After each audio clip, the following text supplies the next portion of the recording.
Let me share my screen. I'll show you how the scorecard looks like in practice.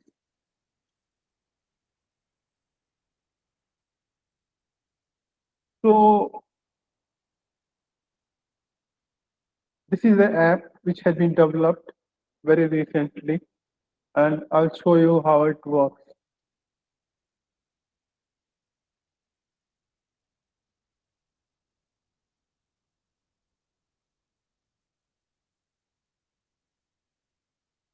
So this is the credit score app.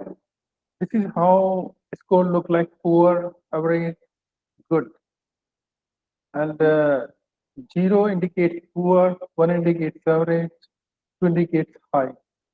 So what I had done is I have put the scorecard here on the left side. Same point of time, I have put this variable which are in the scorecard here, how they contribute to the score. For instance, age, when age has a median like 30, like this middle line shows median, then it points towards poor score. 0 is poor. When median is more like 35, somewhere here, it points toward good score, average score. When it's towards 37, like here, it points toward high score. Same way with the income. When income is close to 20,000, it's a poor.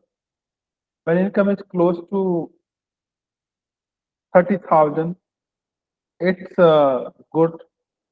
When its income is above 30,000 here, then it's kind of high. It's going towards high score. So if you enter the values here based on this, let's enter the values here. First, let's go for the age. We enter the age of 30. I'm demonstrating only two cases. One will be poor, one will be average.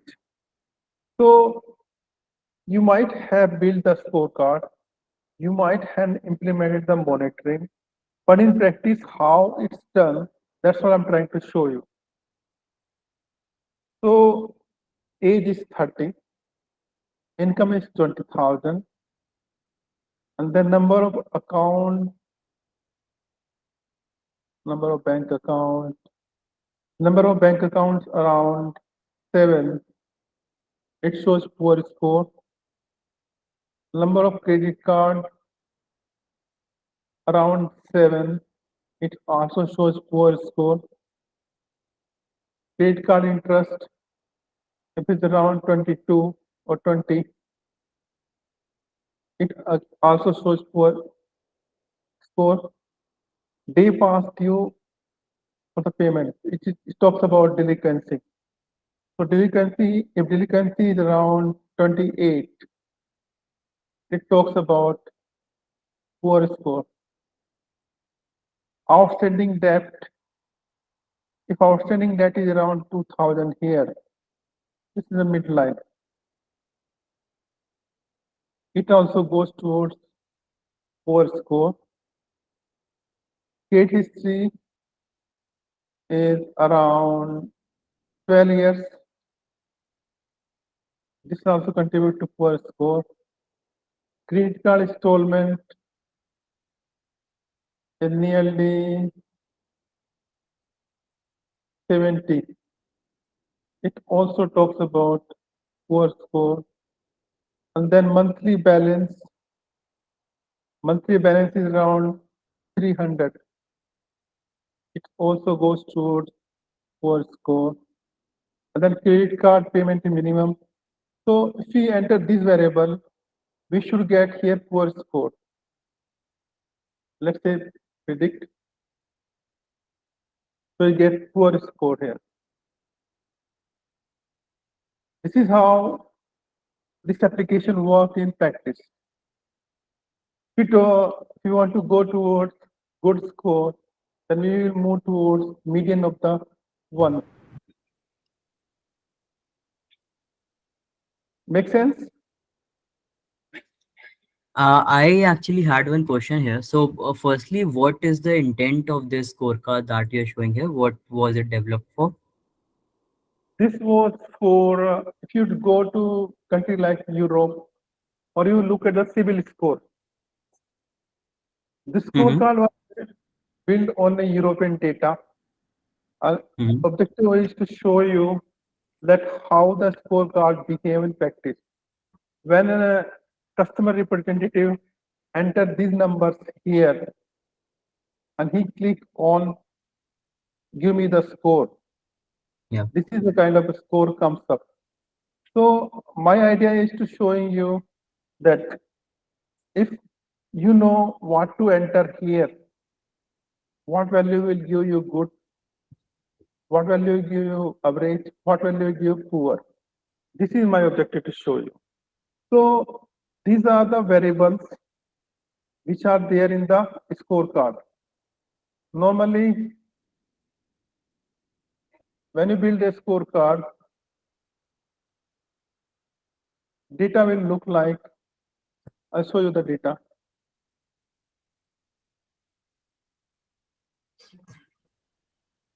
So this is the data.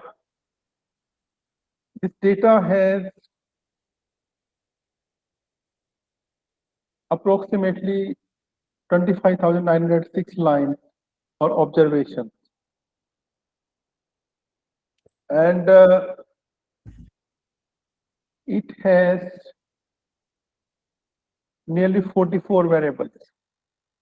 So based on this kind of data, we will sort out 5 to 8 to 15 variables like we have here.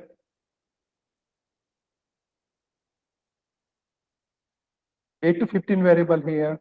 And based on that variable value, we will get a score which will be poor, average, or high.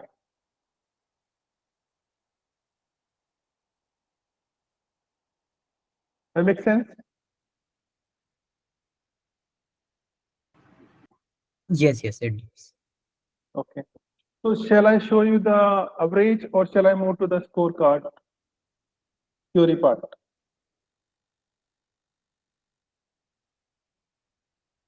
Uh, I had a question here. Yeah, Not sure it's too early to ask about it. If you scroll down, yeah. if you scroll down to that variable amount invested monthly, right? So I mean, like visually, the median looks same for all the three categories, right? No, The median. median will be this line, this line, this line. There's a slight difference, Okay. Hmm. I slight mean, if you look difference. at the numbers, obviously it will be but yeah, visually I thought like it's looking same, right? Almost touching 100 something. Yeah, it's a effort here because I don't have better example to show you. Hmm. So I forced to Okay. show you. I wanted to show you something like here that Uh-huh. poor score because of this variable. Mm-hmm. Okay, okay, no problem. Yeah, Okay, so shall I move to the theory now? yeah, yeah, I can move. Okay, 1 second. Let me see how many people are joined.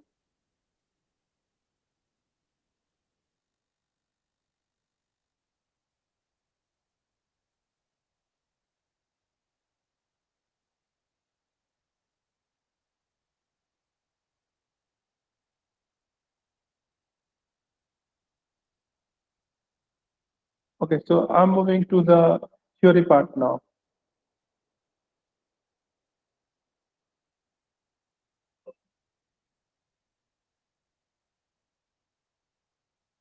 So this is the company which is hosting this seminar, and we are basing our seminar on book of Naim Siddiqui. So a lot of stuff has been taken from Naim Siddiqui book, which has been shared with you all over the link.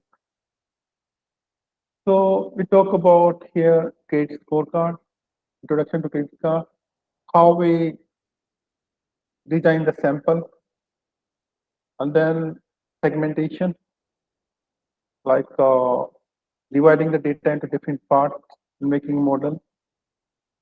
missing value treatment, outlier treatment, variable transformation, data visualization, variable selection, WO, weight of evidence and information value encoding, trend analysis.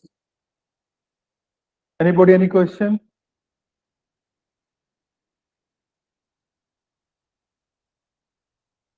No. Handling data imbalance, which means oversampling, undersampling, etc. Then we talk about logistic regression. We compare the results with logistic regression of different techniques, mapping the probability to behavior and application scorecard, confusion matrix, AUC and accuracy determination, optimal cutoff based on ROC, optimal cutoff based on KS, cutoff determination based on bad rate, acceptance rate. This is statistical lift chart. And then we have front-end report like population stability report, character stability index, other reports like scorecard management report, override report, back-end report like delinquency report, vintage analysis report, and there is rollout report also, and there is a delinquency migration report also. Reject inference, what is the benchmark for application and behavior scorecard, and then we share the results of the application scorecard here. So this is the typical scorecard example. How a scorecard look like. The scorecard will have 8 to 15 variables, and those variables will have point assigned like age between up to 26 has standard point, age up to 35 has 120 points, age up to 37 has 185 points. Similarly, points for the gender, for male 90, for female 180, and for salary up to 500 pounds 120, between 500 to 1000 140, so on. For 2000 plus we have 240 points. Let's say we have cutoff of 500. So when you have scorecard, it has range of the score. In that range of the score, you will get the points. At those points, you will have one cutoff. Based on that cutoff, you will make a decision whether to grant a credit or not to grant a credit. For instance, in this case, age is 32, gender is female, salary is 1050. So point here for the 32 age is 120. For female, it's 180. For this particular range of salary, it is 160, 460 points. But our cutoff is 500 points. Since cutoff is 500 points, at this particular score, we cannot give credit. This is example of scorecard. This is what a scorecard is. Sir, I have a question. So how do we decide the cutoff? That question I will answer later on when we move into the implementation part. Okay.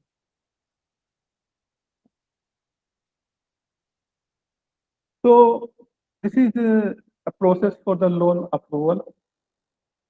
So you have some knockout criteria, like you don't want to deal with those applications where age is less than 18, or customer is in default, or he is bankrupt, or he has done fraud or 500 pound, or he is unemployed. So if you qualify from this criteria, then you go to the next step. Otherwise, you go into the reject mode. So once you qualify the knockout criteria, then you pass the cutoff level. So there'll be different cutoff levels. One cutoff will be scorecard level, and there's something called override. Override will be different cutoff than the scorecard cutoff. It should be lesser than the scorecard cutoff. So if you don't pass this particular level, then you go to this check. And if you don't pass this check also, then you go to the reject. If you pass this check, then you go to the policy rule.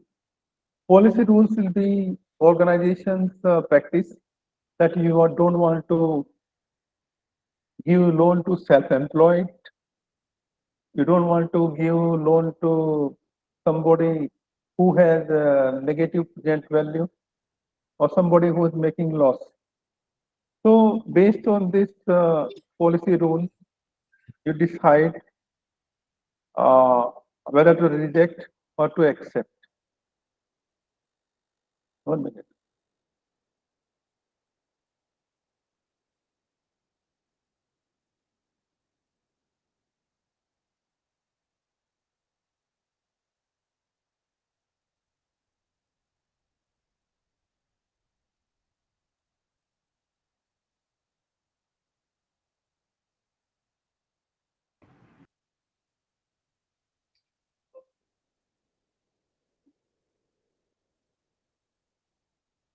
So you finally make a decision of acceptance based on one check, second check, third check, and then you allow someone to go through the override. Overrides are exceptions. If you make an exception to somebody, then you make sure that you pass the policy rule. And these all candidates are rejected candidates, and these are the only accepted. Any question? Yeah, so since this is a loan approval process, so that means we wouldn't be having any performance history of this candidate. So the knockout criteria being age and employment, that is fine. But for these other ones like default, bankrupt, or fraud, are these bureau based and not internal? This could be bureau based. Okay, correct. Sure. Okay, go to the next one. So one question somebody asked me, why we use scorecard format? The reason we use scorecard format because it's easy to interpret, easy to explain, easy to implement, and easy to use. And you are getting the score, which are continuous score. Since they are continuous score, even if there are outlier in the data, still your score will not be affected by that outlier. That's one reason. Second reason, uh,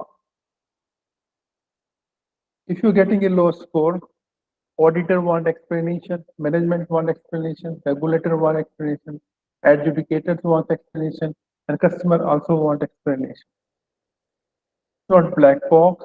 It's very easy to explain, easy with compliance, and things like diagnosis, tracking, monitoring are easy.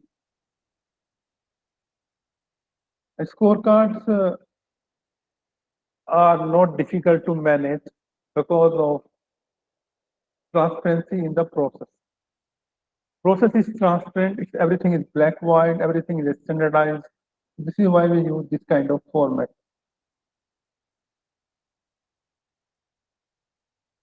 So these are usage of scorecard. Like you could do risk-based pricing for down payment, for setting the loan limit, for upsell, cross-sell, for doing any product upgrade, for instance, upgrading from silver credit card to platinum or platinum to something else. So this kind of upgrade, or if you have a credit card or customer, you want to offer him some loan and you want to cross-sell it, then also it helps you get the score. So normally there are two kind of score. One is based on your behavior.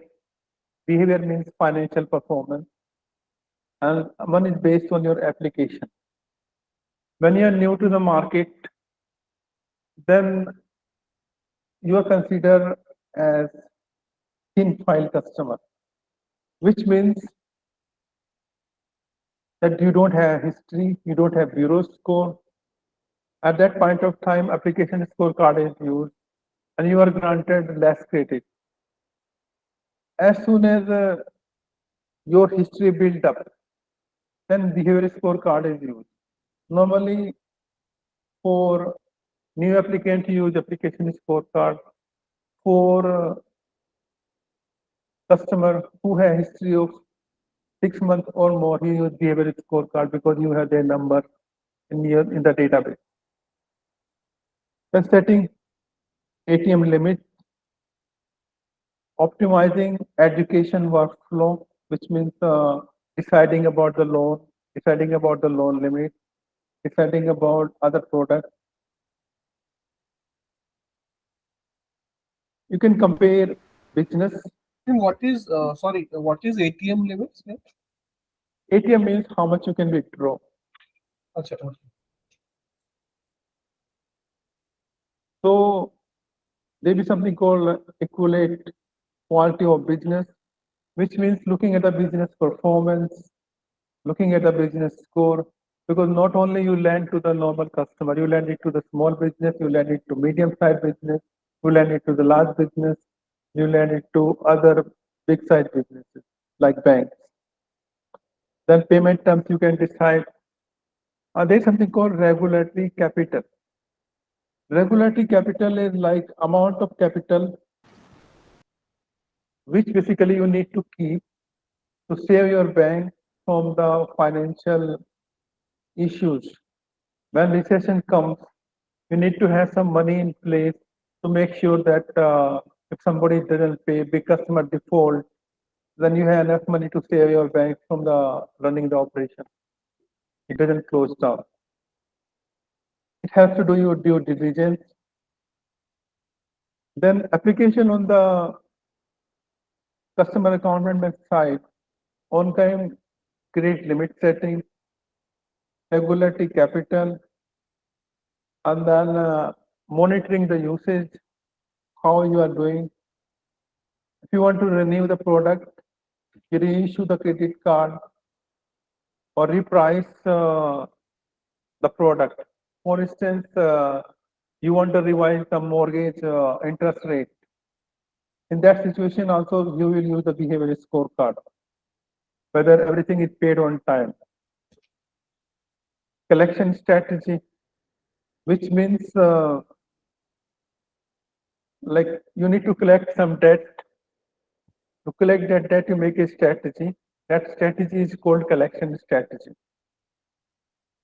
Sometimes you send a pre-approved credit card, pre-approved debit card to the customer. For direct marketing also it's used. And then if you want to price the portfolio, there also it's used. And cross-selling to the existing customer, it's used.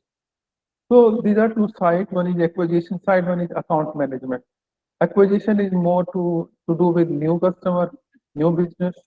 Account management to do with the existing customer. Yeah, so sir, can you please explain the upsell again? Upsell means, for instance, you have offered somebody a loan of 100,000 pound, and then you found the customer behavior is good. You ask him, do you want to increase your limit to 150,000? Do you want to take more loan? It's more like increasing the limit. Okay, and cross-sell would be you are offering him some different product. Yes. Okay. Anything else? No, thank you. So these are example of scorecards. Scorecards are transaction scorecards where you analyze each transaction, give a score.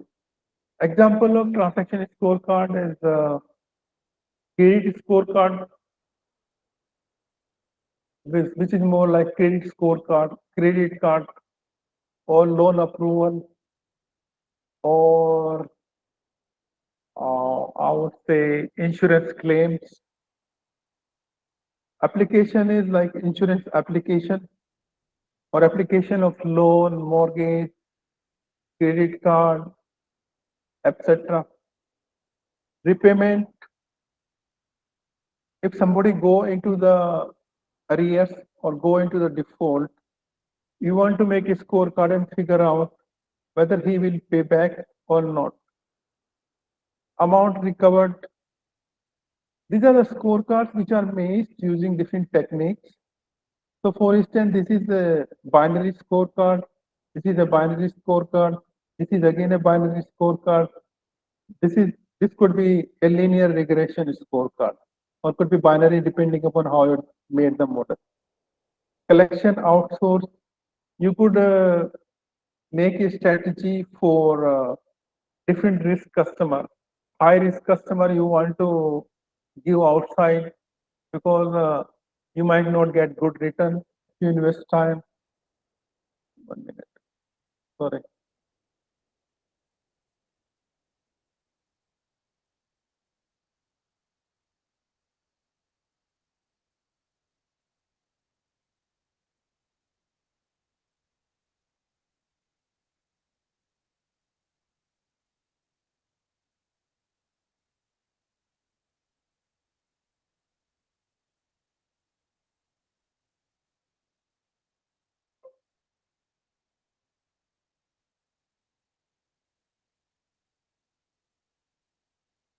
So talking about collection.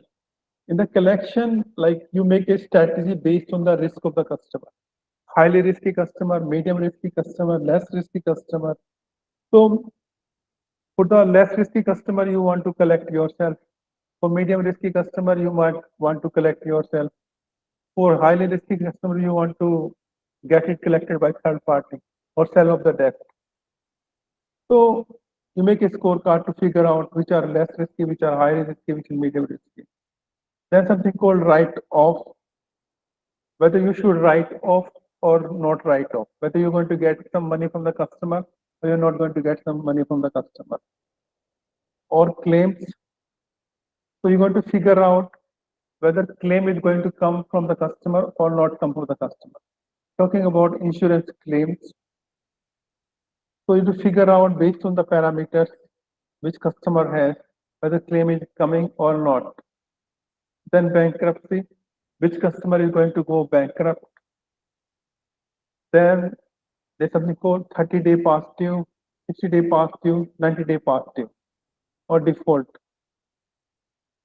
So you're going to figure out by the scorecard who's going to fall in which category by using the scorecard. Propensity to revolve, which means rolling between buckets, like rolling from 30-day past due to 60 or 30-day past due to current. So this kind of scorecard you're going to build here. Income estimation. So again, you're going to make a scorecard to figure out what could be the income of the customer based on the input parameter, input value which you have. When customer is not going to pay first time, this is also going to figure out for the scorecard. And then these are terms related with the Basel and IFRS 9, LGD, loss given default, EAD, exposure at default, PCC, credit conversion factor. So all these can be again a scorecard. It could be based on linear regression. It could be based on logistic regression. It depends how you build it. For different portfolio, you could have multiple scorecards. For instance, for mortgage, you could have first-time buyer, you could have existing customer, you could have different segments. For auto loan, you will have different segment.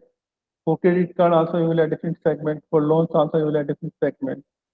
For SME, small and medium industry, you could have greater than 20 million, less than 20 million, this kind of segment. You could have sectors. And then you have all these variables like loan to value, urban, rural, clean, dirty, new distinct, bureau, no bureau, primary, sub-bureau. So based on this segmentation, you can build scorecards. depending upon the requirement of the client. Any question?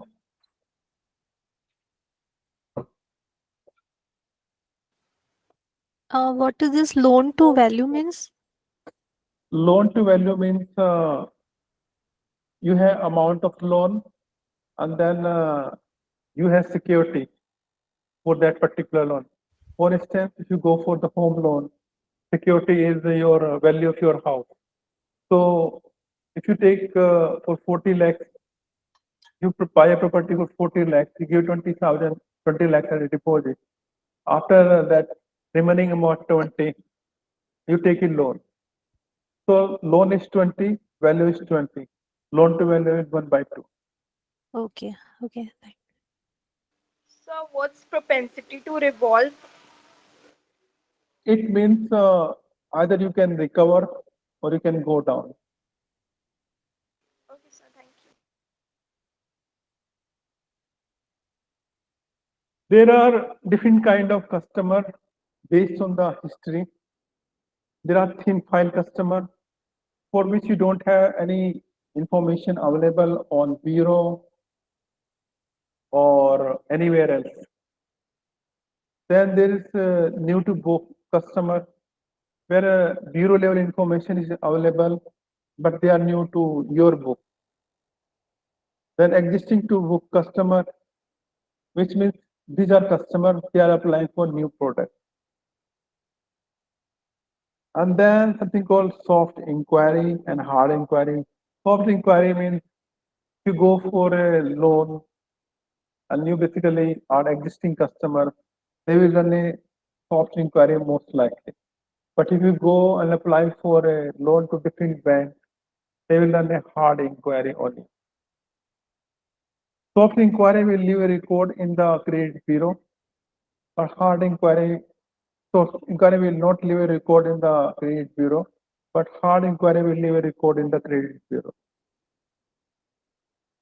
Any question on this? Because this is very important to understand the business. So one question on this. So NTB new to book customers are those who don't have the bureau level, or they are new to the client, They are new client to us, but they have bureau information. and existing to book are who already have the bureau information and they are already our customers also. Yes.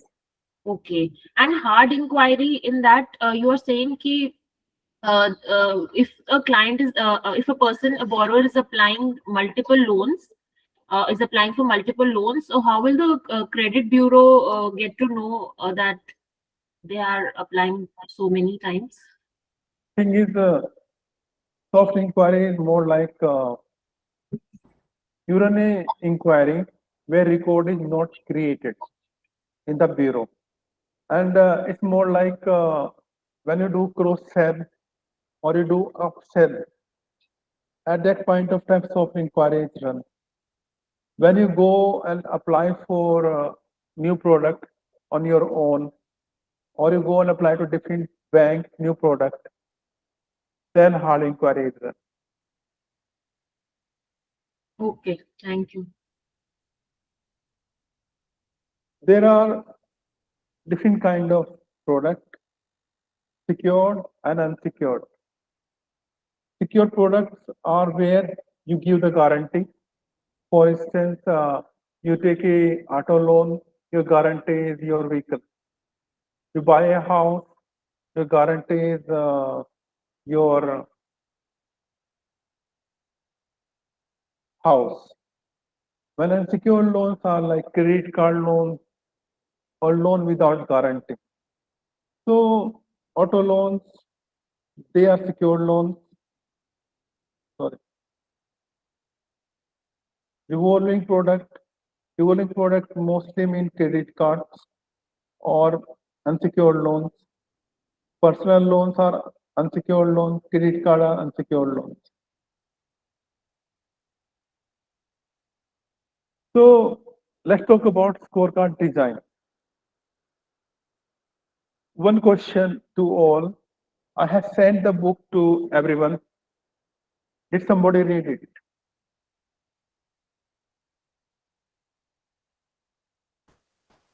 Yeah, Nitin, I have read it earlier. So, I mean, I always keep that book handy with me. Yeah, I mean, I Okay. have read it couple of times. Because I have not put a lot of theory in the presentation. Yeah. So let's talk about scorecard design. These are the main people who basically are there in the scorecard development. There's a guy called scorecard developer. A scorecard developer basically take the old data, clean the data, build the scorecard, and he does all the statistical analysis on the data. He deals with the multiple stakeholders like project manager. Project manager is responsible for doing all the project plan, all the business plan. Then product manager. Product manager basically tells you that we want to have this product. This product is going to be launched in this market for this customer.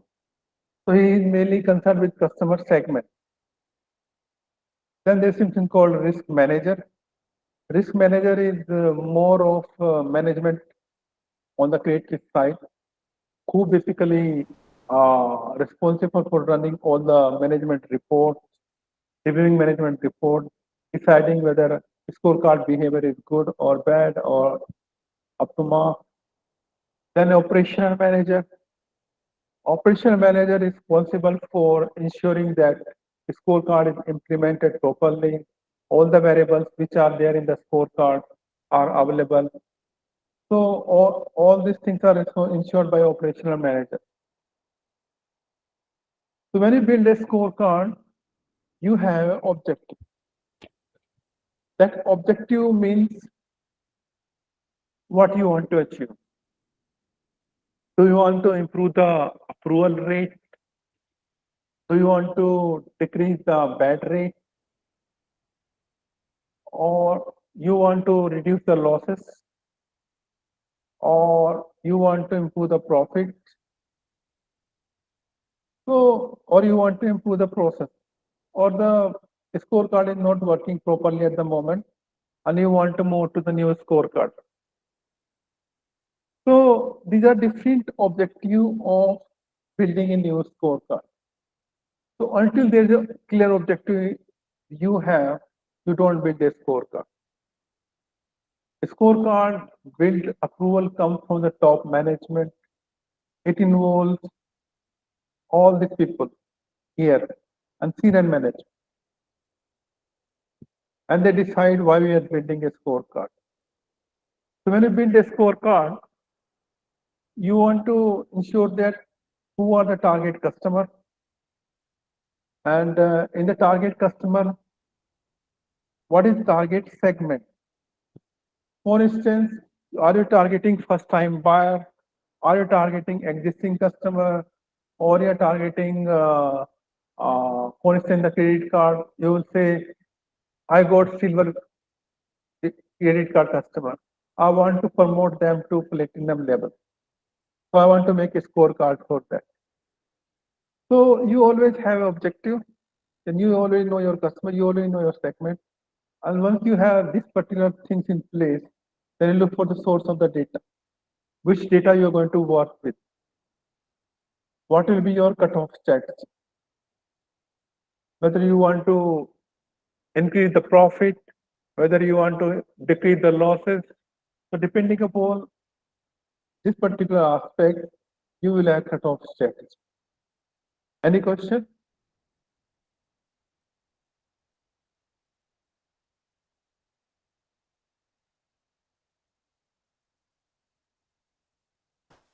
So, yeah.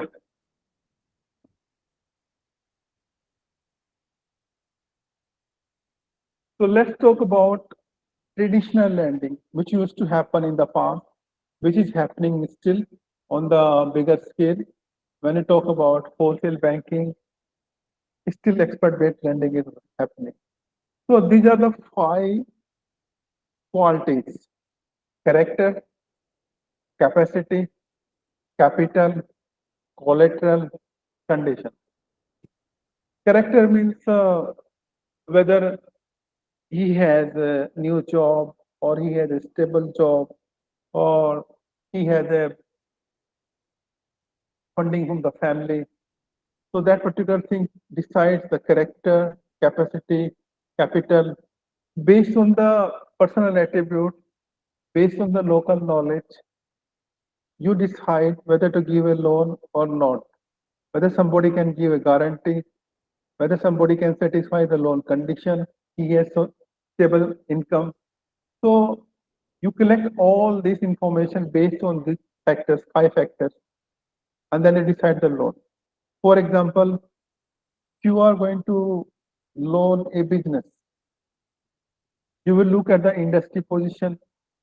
To the industry position, you will assign a maximum score, and based on this maximum score, how much score a business is scoring.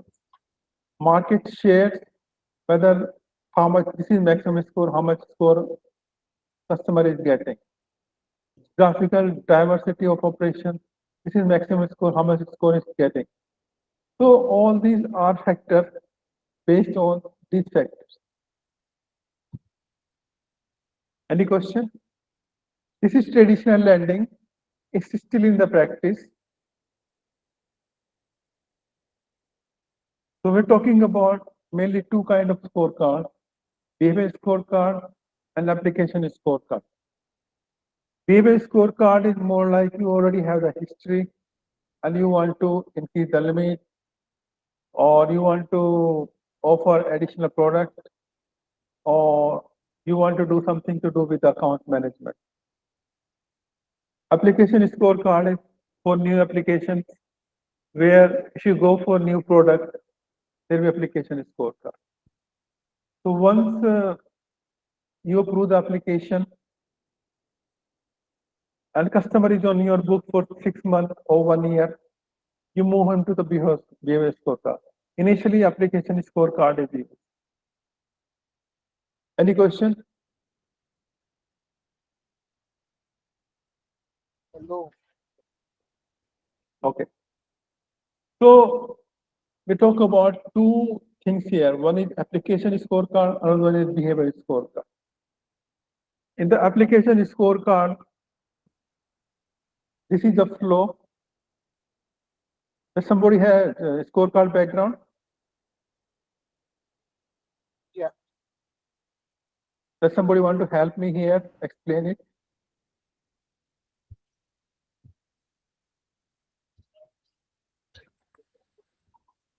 Sure. So basically, this outlines the entire process flow and application scorecard. So the first state would be obviously to be doing some data analysis or some EDA analysis, exploratory data analysis. There we do some data cleansing. Post that we move to characteristic analysis, wherein in the historical data we would only have accept or reject population, right? Which is also called as known good or bad, or and who will have whose performance would be knowing. People who would have come on board, those accepted population. From those accepted population, we would have some performance in the performance window, let's say 12 months. Then we'll assign a good and bad tagging to them. Post that, so we will develop a model on that known good and bad data, or known good and bad population. So it is called like KGB data. So based on that, we'll develop our first preliminary scorecard, known as KGB scorecard, or known good and bad population. And next step is the reject inference, wherein to get rid of the model bias, because obviously in our population we have only in the performance window we only have population who have been accepted. We do not have the entire through the door population. Through the door population is population who apply, and some of those population from the TTD or through the door people or customers, we reject few customers, right?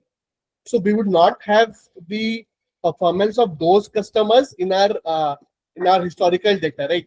Through which we develop a known good preliminary scorecard. So to get rid of that model bias, we do the reject inferences, wherein we also inference the performance of the customers who did not come on board or who were rejected by us, right? So for that analysis, we'll do the reject inference analysis. Post that,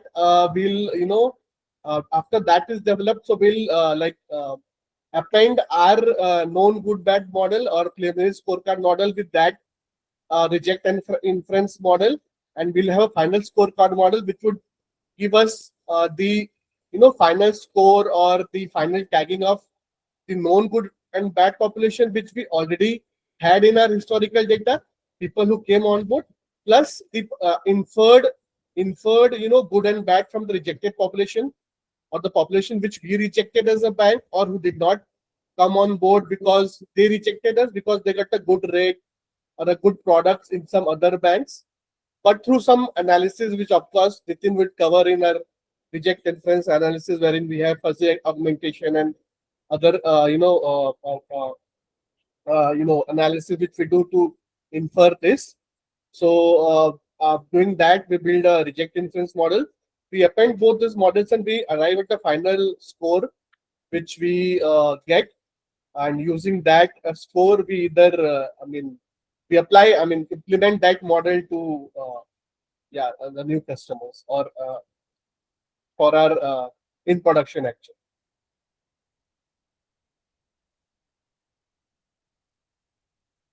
That's a very good explanation. Thanks for this.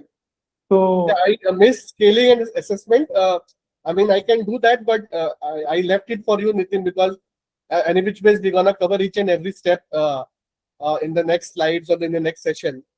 So I intentionally left that thing, but yeah, net, this is the entire process. yeah, this is a very good explanation. Thank you. And let's move to the next slide. We will come back to this one when we read the application scorecard. Yeah. So the process flow for the behavior scorecard is half of what application scorecard is. Here you clean the data. After cleaning the data, you do the characteristic analysis. After doing the characteristic analysis, you sort out some variables. On that, you run the logistic regression model. And after building the logistic regression, you do the scaling. You do the assessment whether lift curve is good, KS is good, Gini is good, or ROC is good, and then you validate the model. Any question? This is the simple one. That's why I'm asking any question, because I will go back to the application scorecard later on. Any question? So in building the behavior and application scorecard, the main difference is only the time limit. Main difference is in the behavior scorecard, you work with the application which has been approved, which are on your book. Okay.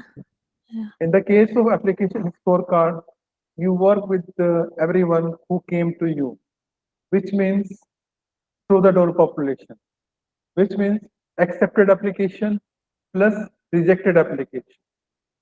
So if I go back here, implementing reject inference means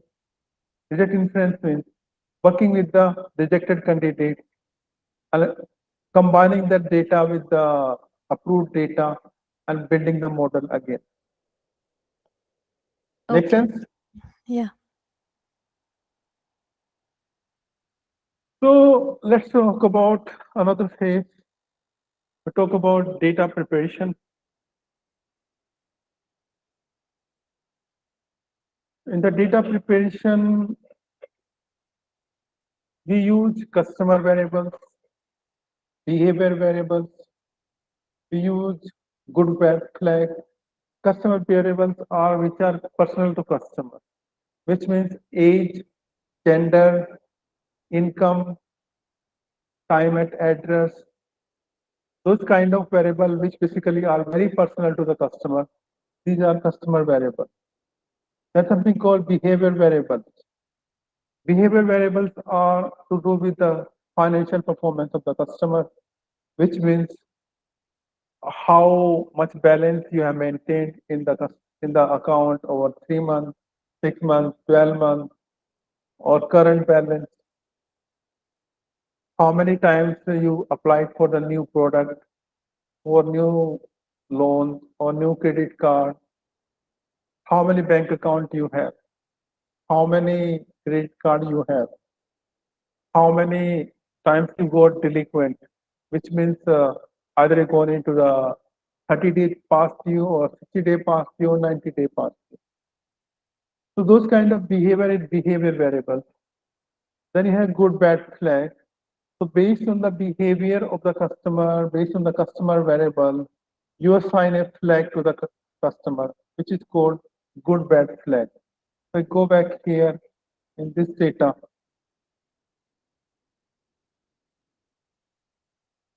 So all this particular variable is behavior variable. This is behavior variable. This is behavior variable. This is behavior. This is behavior. This is behavior. And then talk about 1 minute.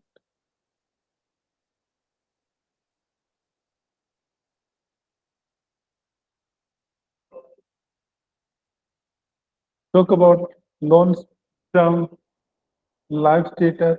All these, most of them are behavior variable, but there is some variables which has to do with the age, which has to do with the gender, whether repayment type, how you pay back.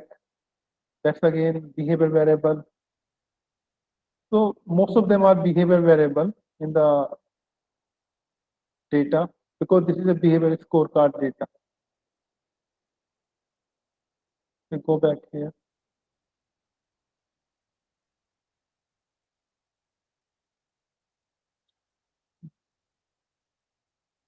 Most of the customer variables are also called application variables.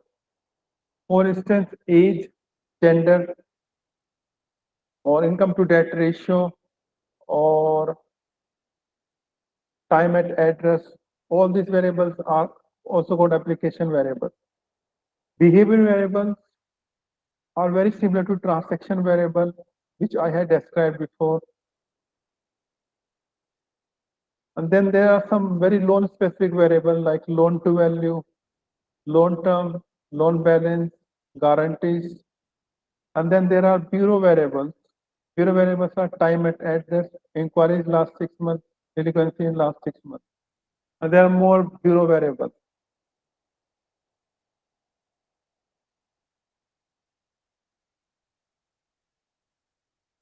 And then there's something called bad loan or default definition. So when you build a scorecard, there is a target variable or event variable or default variable, which indicates whether loan is a good loan or bad loan. So that definition will depend on product, depend on the credit policy, or depending upon the regulation requirement. There's something called development sample. So when you build a model, you build a model on a development sample. When you test that particular model, you will test that on the validation sample.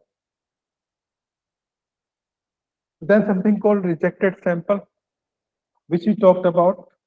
Rejected sample is basically, it consists of the application which has been rejected. So in the development sample and validation sample, you will have an outcome variable or event variable or default variable, which will indicate whether it is a default or non-default. But in the case of rejected sample, you will not have that variable because you don't have the history of that particular customer. Anybody want to ask something? Yeah, so on this, the rejected sample, we don't have the performance because internal performance we won't have, but we can have bureau performance, right? Yes, you are right. you can collect it from the bureau. If you can't collect from the bureau, then you have to work without that particular data. Mostly, trend is to collect it from the bureau. In case you could not collect from the bureau, then you work without it. Then it's a organization practice whether you want to collect all the data from the bureau or you want to build without bureau data that particular scorecard. But normally, for all customer, you want to collect the data from the bureau. For instance, when you make a model, there are some variables which are very specific to the organization. But there are some data which is external data you collect from the bureau, and that's called bureau data. So Yes. most likely you will get it from the bureau rejected sample outcome. And also, what is a good development sample size? I will come to that. Okay. Thank you. So normally you want to work with through the sample data, which means data is coming from the typical business period. It's not coming from the corona time. It's not coming from the recession. It's not coming from somewhere there's a seasoning happening. So you want to ensure that data is coming from the normal period.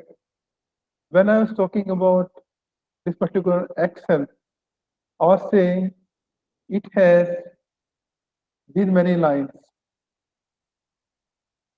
25,906. So we will say it has 25,906 observation or records. And then you have variables, names, and each column will have one name. That name is called variable name, and that variable name will have data. So each variable name will have the data. So it has nearly 44 variables. It is clear? Yes. So number of observation, there's something called size of sample window, size of outcome window. I will explain that in the next few slides. There's something called seasonality consideration, which means you want to make sure that sample is coming from the normal period. It's not coming from somewhere when you're running a campaign. After running a campaign, a lot of people start applying for loan because you are saying that first 3 months are interest free. So that is seasonality. Then there is something called actual bad and approved rate. Actual bad means default rate of the sample. Approved rate means how many applications you have approved, percentage of that. Any question on this definitions?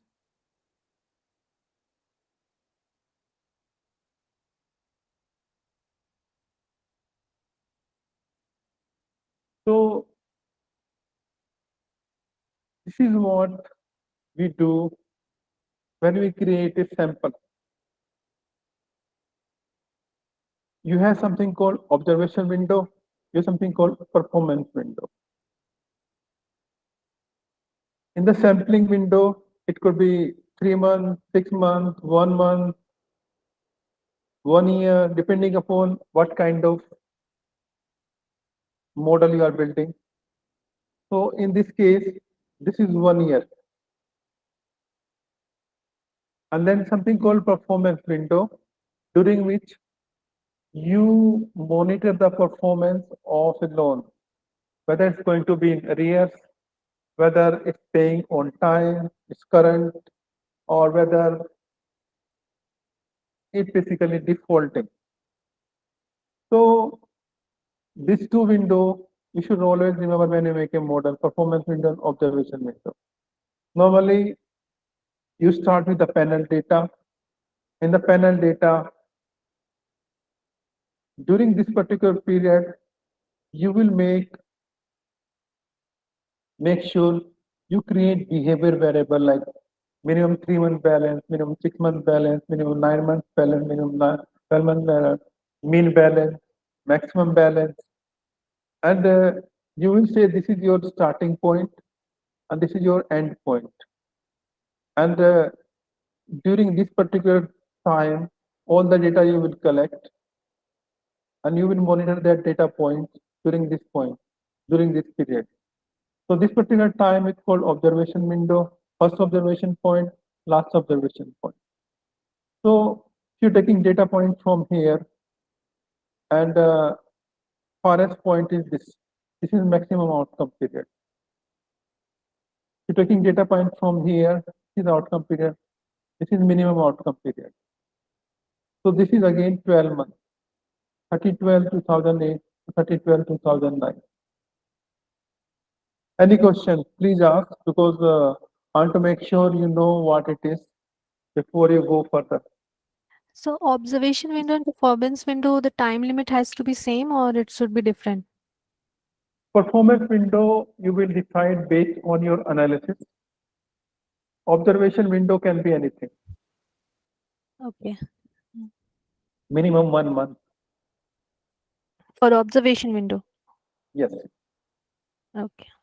you could be taking 1 month data, like in case of you're making the fraud model, you might be taking 1 month model, 1 month data. Okay. To make sure that there is no seasonality, you want to correct a sample which ends at Jan, or which ends at April, which ends at July, which ends at October. So all the 4 quarters you consider to make sure that there is no seasonality in your data. It is clear? Excuse me, this observation window and performance window forms part of our development sample. It's a part of the sample, not development sample, validation sample, because when you make a model, you will make a model on a development sample. Initially, you will take a sample, you will divide that into development sample and validation sample. So development sample and validation sample will have same observation window, same performance window. The only thing is it's a data together, which you will divide into 2 parts. One part you use for model development, one part you use for model validation. I'll come to that in the next slide. Yeah. So I had one question. So if we take, let's say, 1 year of observation window, so do we take the same account, at different snapshots, or how do we handle that? Do we take the sample quarterly, or how Normally, the same normally, account being in picked is handled? Yeah. very good question. I like that. Thing is, you will stop at this point, and at this point, you will take all the data, which means you want to make some variables out of this 12 months, which means you want to take 12-month minimum balance, you want to take 12-month mean balance, you want to take 12-month arrear history, you want to take 12-month delinquency history, you want to take 12-month something else. But when it comes to the snapshot will be with this point. It will not be multiple snapshots, it will be this point.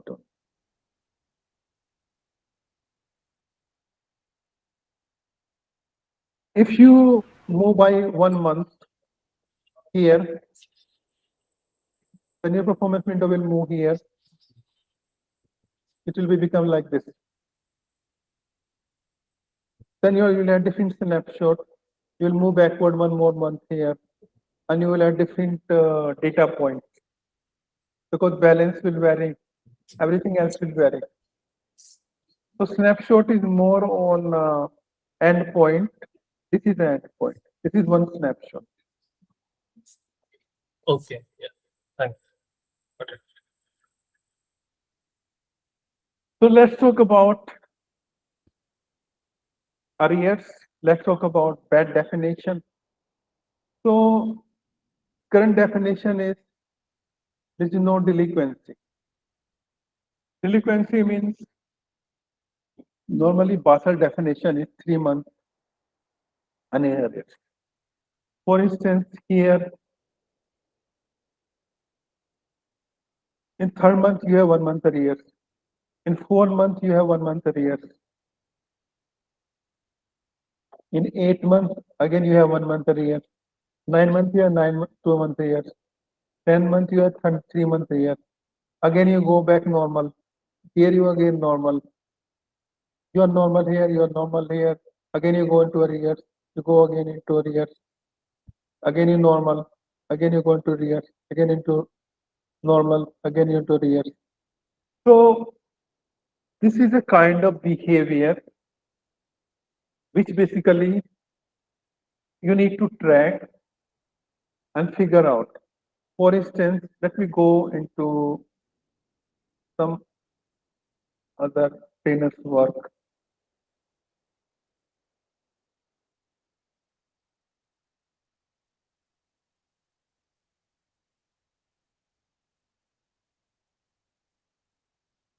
Normally your payment schedule look like this. You have due date, your installment amount, your principal, your interest, your outstanding balance. This is how loan look like.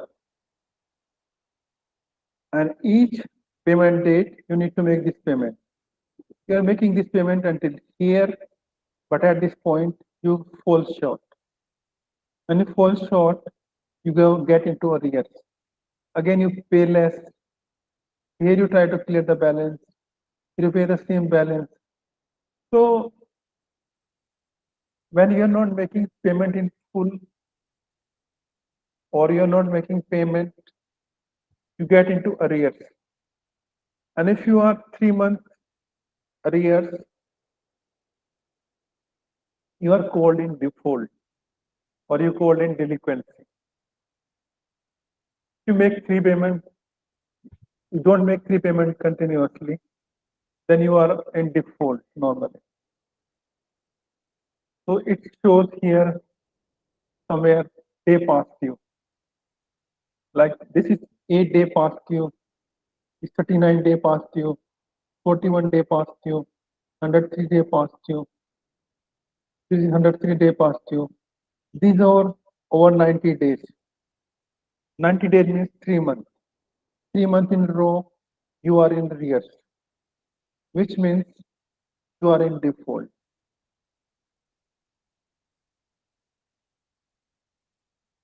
Are you guys clear what I'm trying to explain?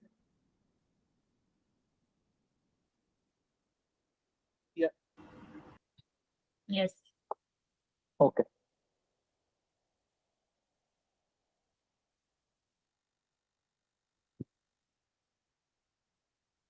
So current definition is there is no delinquency. In case there is delinquency here, after that there is a probation period. Probation period means during this period you should not go into arrears. But in this particular case, after 1, 2, 3, 4 months, you again get into arrears. So you did not pass that probation period. So you will be considered in default. So within any particular like definition of a probation period, or it depends on bank to bank? The Basel definition is 12 months, but they allow you to choose until unless you can justify by the relevant analysis that this is better probation period for my client. Yeah, and this is same as I mean, in sometimes we also call this cure or curing period, right? Same, right? Yeah, it's called curing period also. Okay. Yeah.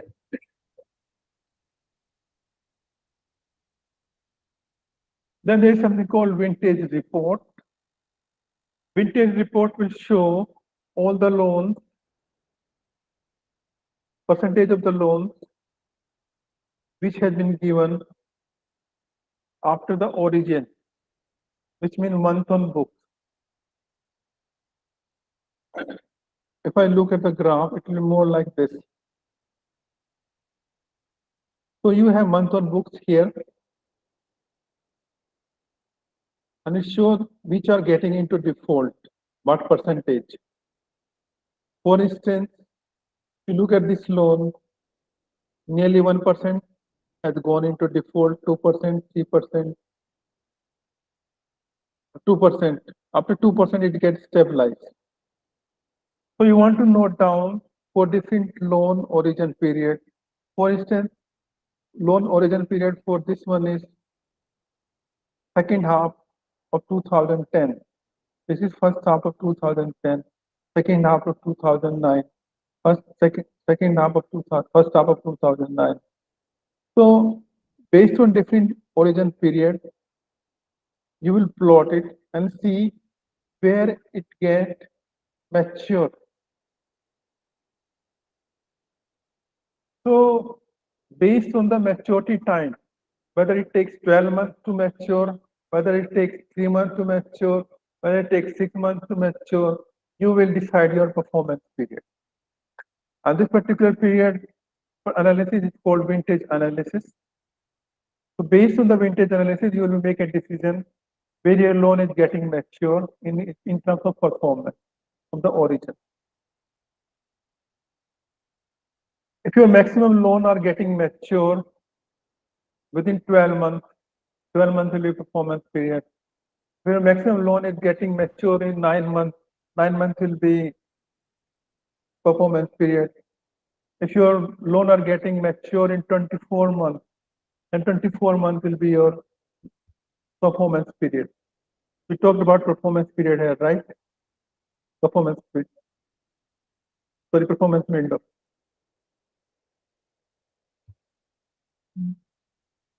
So here, each of the lines represent portfolio or one borrower. It represents percentage of the loan out of total loan in that particular period, which has gone into default. No, so how is the blue line different from orange? The differences in? They are for different time periods. Okay. Like this is started in 2008, first half, second half 2008, first half 2009. So depending upon different loan origin period, it will basically show where basically default is happening, how many defaults are happening. When the default line becomes flat, like this is getting flat here, this is getting flat here, this is getting flat here, this is getting flat here. That point you want to note down and you want to discuss with your management as a performance window period. Sir, like the way we are selecting for the performance window, we are using vintage analysis. But how do we decide the observation period? Observation period is quite flexible depending upon whether you need 12 months data. I will come to that. If you look here,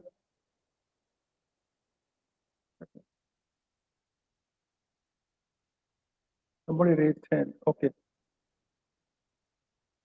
Yes, Manohar. No issues. Nitin, you can finish this. I wanted to explain a little bit about vintage analysis after you finish. Okay. You can go ahead, no problem. You can contribute now. Okay. So one of the reasons Nitin, why sir. organizations use vintage analysis. Just hold on. I'm getting a call. Okay. So You can let me yeah. let me get it here. So you have this balance like variable 6 month balance, 6 month in arrears, 6 month balance. You will have same 12 months variable here. So depending upon how much history you want in your observation data, you will decide the observation period. For instance, this variable contains 12-month history. This variable contains 6-month history. This variable contains 6-month history. This variable contains 6-month history. Do you want to add anything, Abhishek?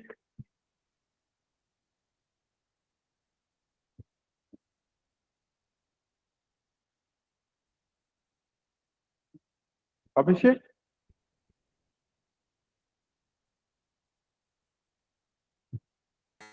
Yeah, sorry, Nitin.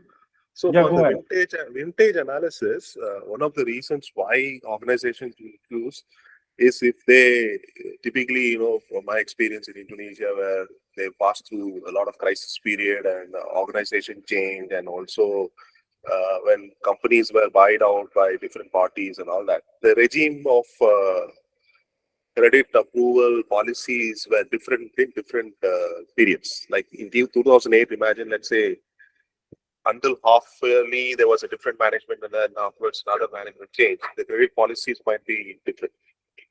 So using the vintage analysis, you could see the crop of the creditors that were brought into the books. It could reflect two things. One is the type of population, or the policies were wrong, or actually were they brought in purposely inside, So it reflects a lot of information which typically doesn't go through a bigger portfolio analysis. This will come out very clearly, coming out that either way there was a policy mistake, or we had the same policies, but the regime was different and they brought in different kind of population. So that gives you a clear view about that. Hope that gives you an idea.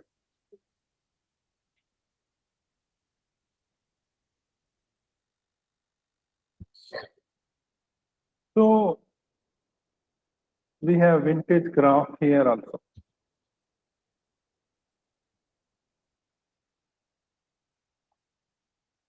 So based on the month of origin, you will have different loan originating, and you will decide based on this kind of analysis. The x-axis shows month on book, y-axis shows bad rate, which is the default frequency.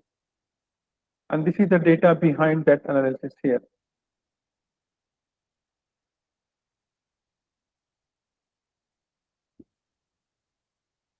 So then we decide on the basis of where the maximum loan originations are getting stabilized, what month on books? Yes. For instance, here you will look here, it's getting stabilized here, flat, flat here, flat here, flat here, flat here. Around 4 years. Yeah. So that will take the performance window. Yeah. So performance window normally, you not only make consideration what performance is coming here, you make consideration also from the regulator. Regulator like Reserve Bank of India or FSA in US, UK or US government, they decide what kind of performance window you can take. So they give guidelines based on the local analysis which they do. So normally you come up with the analysis and you convince the regulator that no, this is not better period for me, this is the better period. They will allow you. For instance, performance window for the mortgage in UK is 12 months. Same performance window for the loans in US is 18 months. Yeah, actually, you're right. So depending upon the regulators, depending upon your own analysis, you will decide where the vintage actually get mature. Normally, if your organization is new and they had done a couple of funny things like running a lot of market campaign or run a lot of offers they have given, a lot of royalty program they have run, and then customer comes and do default. You cannot blame customer. You have to blame yourself that you had a lot of campaign and you need to make sure your cutoff is good enough to filter out risky customers. This is another analysis which you do when you do the vintage analysis. In case you don't have the data for the vintage, you will do the bad rate analysis by month of origin. So this is bad rate analysis. And you will take normally average of that particular year, that where it's getting stabilized. Mostly it's getting stabilized here. So this is another graph which you use. I will recommend like you should read name Siddiqui in depth to understand this much better, because we are not showing it practically. Nitin, I have one question here. So these Excel sheets, will we also preparing these reports, or is just your own, say your private some analysis which you have done, or it's on the same data which we'll be doing, or it's something else? No, it's a different data. This is why I have not included that particular thing in my Okay, PPT. okay. We will move to the data very soon. But while we do hands-on, Nitin will be building these reports also, right? Like vintage and all. I think everything is there in the name Siddiqui. They have done very detailed analysis. We will, we will stick to that particular analysis. Like we will assume that 12 months is our performance period, 90 days is our monthly arrears is default. Yeah. Also, I want to ask one more question that once we have finalized our performance window, so on the basis of this vintage analysis, so there is also a thing called a rolling performance window, wherein for each borrower, whatever is the, his date of reporting, or let's say a disbursement loan date, then you take the 1 year off from his date. Similarly, for each borrower, you will take their respective dates and then do the 1 year window. Or is it some sort of a fixed performance window analysis also, where you fix the date and then whether a person has completed his window or not, you will decide, you will see his performance as on that date. I think what you're talking about roll rate analysis, I'm coming to that. Okay. So let me talk about bad definition. I think everybody knows what bad is. Bad is like event. Event means like default or fraud or something else. It's an event for which you are making a scorecard. So you will do the bad rate analysis by month open, which means talking about vintage analysis. So vintage analysis need to be done first thing. Second thing is you will do the analysis for the different definition of bad for 30-day past due, for 60-day past due, for 90-day past due. This is called roll rate analysis. And then there's something called charge off, write off, or bankruptcy. So if you are getting this kind of customer, normally they'll be filtered by policy. But in case you are considering them in a scorecard, then it's well and good. Depending upon the organization policy, you will decide that.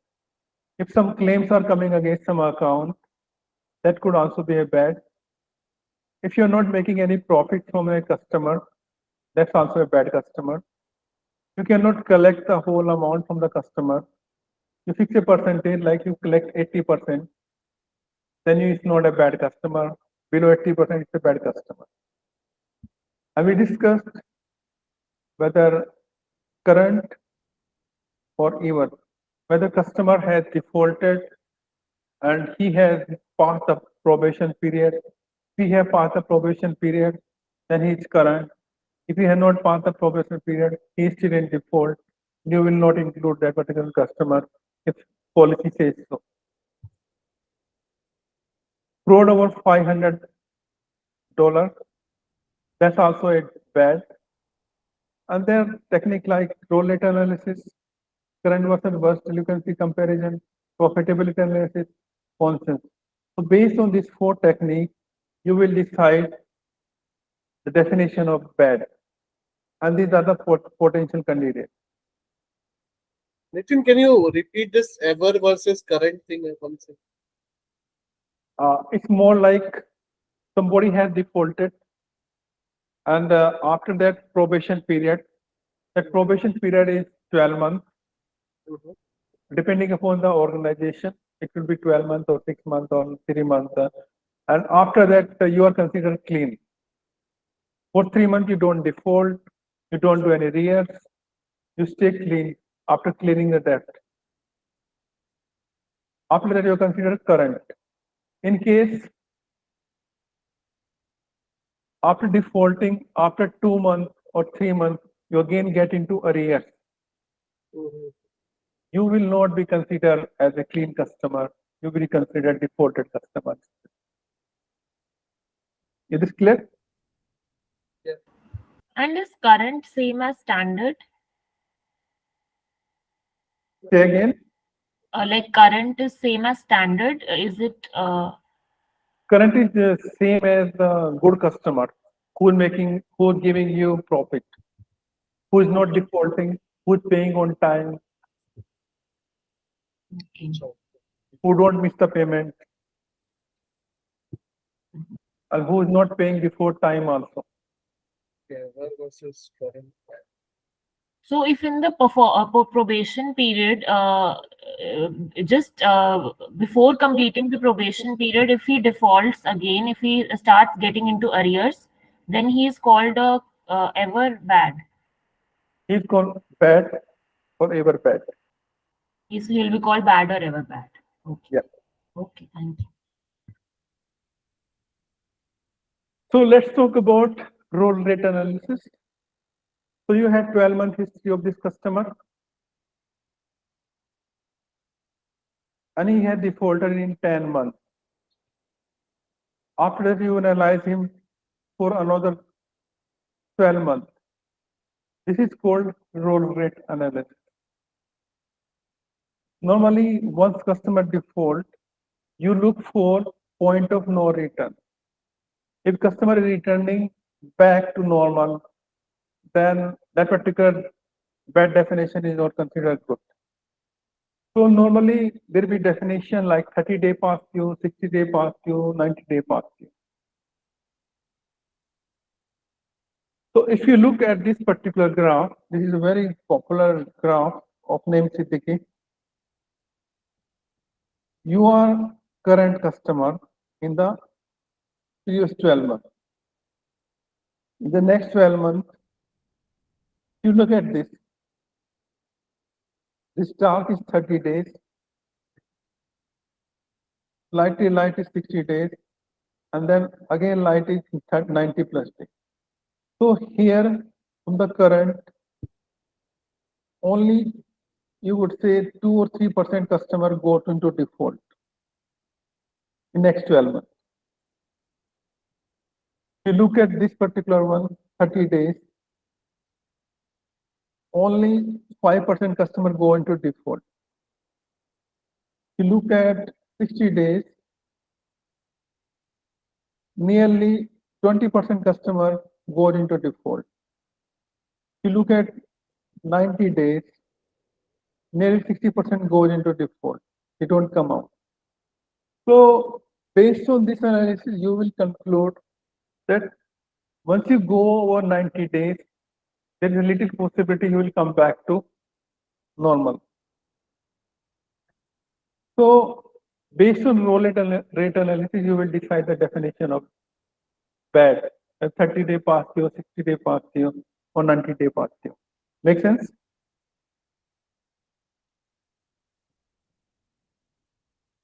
So, like, sir, from this chart, what would we conclude for the bad rate definition?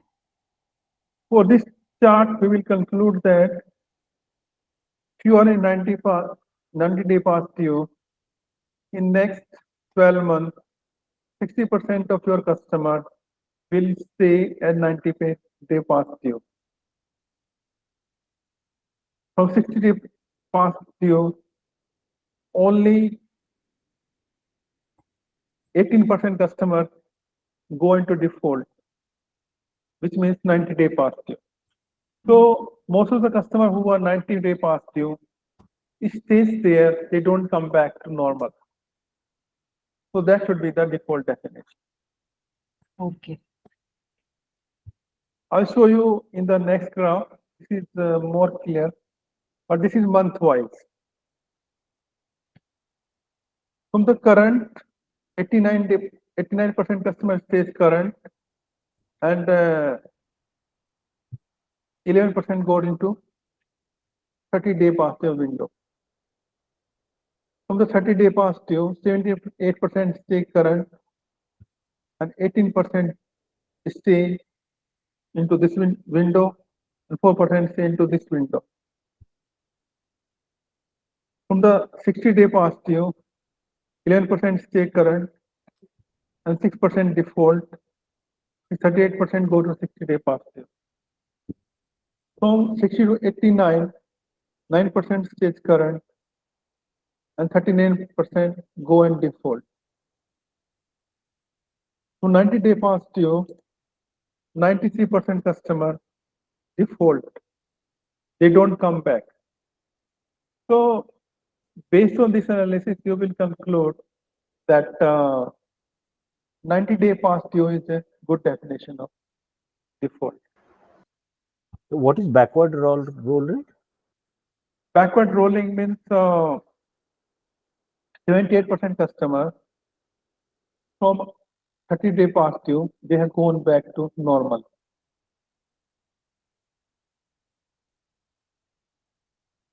You are in arrears, from arrears you become normal.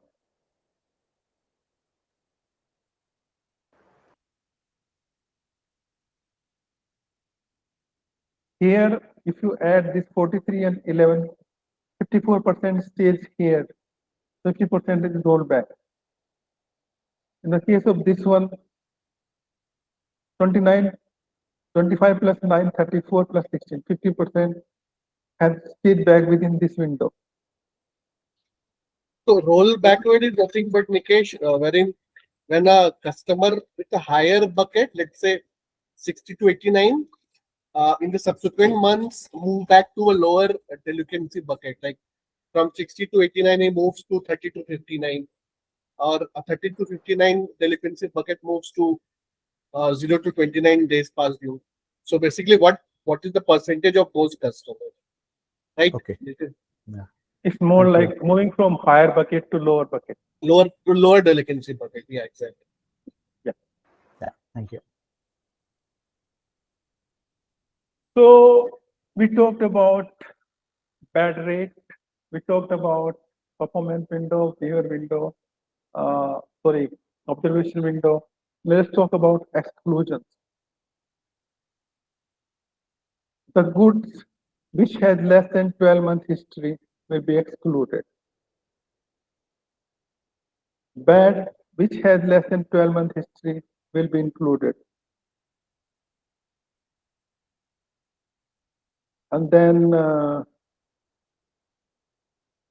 customer who move back to less than 60 days, they will be excluded. The customer who are moving to 61 plus DPD, they'll be included. So organization has a criteria. Based on that, exclusions are applied to the data. This is outcome period, this is observation period. Outcome period is also called performance period. This is 1 year period. This is again 1 year period, I guess. So let me talk about exclusion in detail. So all the customers which are in default as an observation point, which means at this point, they are excluded. Customers which are bankrupt, which are unemployed, who have committed fraud, who have write-off, they are again excluded. Loan without sufficient history, they are also excluded. Loan which has maximum 50 euro balance without sufficient uses, they are also excluded. All the inactive accounts or voluntary cancelled accounts, offer declined account, they are also excluded. Insurance account with a claim under a specific currency value, specified currency value, like 50 euro or 100 euro, they are also excluded. Account which has net present value 0, they are also excluded. The client who has repaid everything, they are also excluded. Bank employees, they are also excluded. Other loan and bank customers which are not subject to scorecard, they are also excluded. So exclusions are applied on the data. For instance, if I go further, I have this many customers. Because of exclusion, I might lose 90% data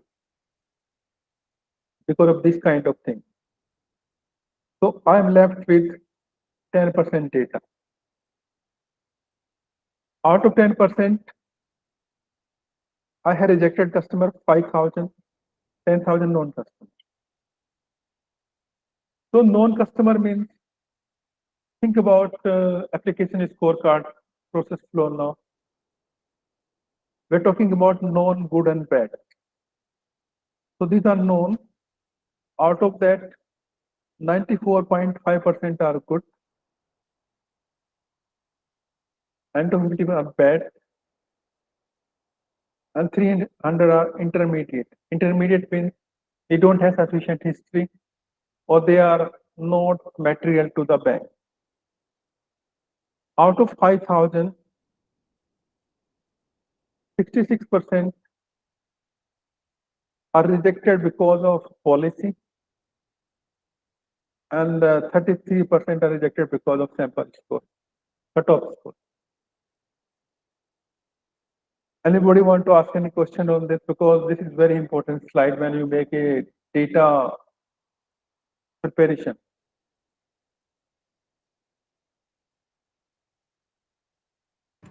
What was sample score rejection?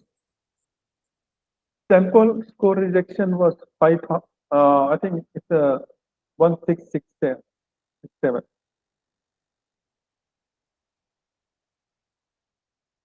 Thing is, you have population of 150,000. Out of that, 90,000 has been excluded because of reasons like this. They are not material, or they have some kind of problem like bankruptcy or fraud or write-off, or they don't have enough credit history, or their account balance maximum is 50 euro, which is useless for our analysis. Because we don't want to analyze people who are immaterial. You want to analyze only who are material to you, who will help you to make the profit. So might be I have hyped these numbers. It could be 85% or 80%, but this is how normally number looks like. All this data, you will make a behavior scorecard. What is sample score reject? Sample score reject is 1667. What does that mean? That means they did not pass the cutoff. Okay. There are two kind of rejected customers. One are rejected by cutoff, and one are rejected by policy. Policy means you don't want to give loan to less than 18, or you don't want to basically give people loan who are in default, who are bankrupt, who have committed a fraud of 500 pounds, or who basically had them something more silly. Isn't policy reject very similar to the exclusion what you had No, no, no, initially? no, no. Nitin, Yes, I yes. guess, no, no, Nitin, exclusion policy would be, I mean, their in-house policy, right? Like, It's I mean, it will be in-house policy. Normally, it will vary from organization to organization. some policy reject would be your, I mean, exclusion, but not exactly. Like, because what I'm trying to say is, some policies would include your whatever exclusions we saw just a slide before this, but it will not be only those, it will be some other policies also. What I'm trying. It could be multiple policy. Let's call them collectively policy exclusion. Yeah. Okay. And for this sample score one as well, so this is so like you said, this is based on the cutoff of the score, but that score cutoff would come after the model development only. That what should be the cutoff of like approving these things. So how are we rejecting it based on the model development side only? I'm talking about like this is my total database, and when I started using the scorecard, out of 15,000, I gave loan to 10,000. 5,000 I rejected with the old scorecard. I have old scorecard. Okay. Make sense? Yes. Okay. So let's talk about good and intermediate. So good are they never been delinquent, they never been any day past due, they no claims, they have paid up the loan on time, they have been profitable, they have not committed any fraud, they have no bankruptcy, recovery is greater than 75% in dollar value. They have been good throughout the performance window. These are good. So all this criteria is applied for 12 months and then you declare them good. On the other side, indeterminate means you have some delinquency, 1 month or something like that, or they have been inactive, or they have declined the offer, or voluntarily they basically cancel the account, or balance is less than $50, and they basically are normally 10 to 15% of the portfolio. So I'm telling you everything about data preparation in theory because I don't have the panel data. If I have the panel data, I could explain.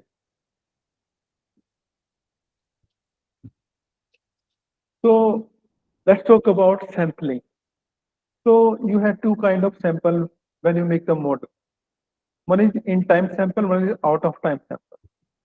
In time sample is the same time frame sample. You divide that into training and validation or testing. And then further you divide into these two. Normally you create one sample for validation, one for testing. But in the organization where I have worked, they created only two samples, one for development, one for validation. They have not done this one. Then there is another sample which is out of time sample. This out of time sample could be like you have taken sample before this time or after this time. That is out of time. It is clear?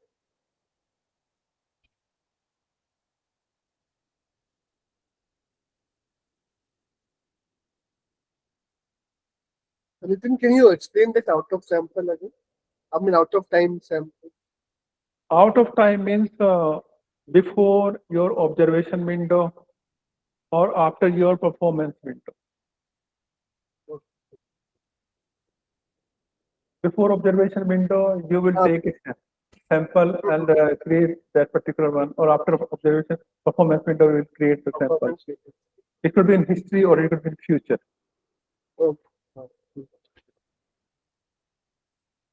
So according to Naeem Siddiqui sir, you should have good, bad, and reject. Idea is like you should have 200 bads, 200 goods, 200 rejects. If you want to make a application scorecard. So you have internal data and you have external data. Internal data means your organization data. External data means bureau data. And you should be available to you in a way that you can use it reliably, which means if you have one customer ID, you should be able to get the information of that particular customer from the external source also. For instance, and it should match. If it's not matching, then you cannot rely on that data. So once you have good data, which is accessible, you can build a model. So let me. Excuse me, on go the into- previous slide, when we had 2000 good, bad, and rejects. Yeah. Oh, yeah. Please excuse me. One basic question here. Goods are the Yeah. one who are performing well. Bads, fine. They are not performing well. They are default. Rejects also falls under bad. Will there be a overlapping between bads and rejects? Thing is, if you go here, reject are this side, good and bad are this side.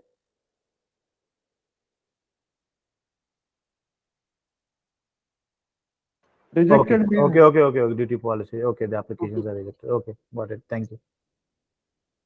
so. Before I get into the segmentation, let me show you a little bit of data.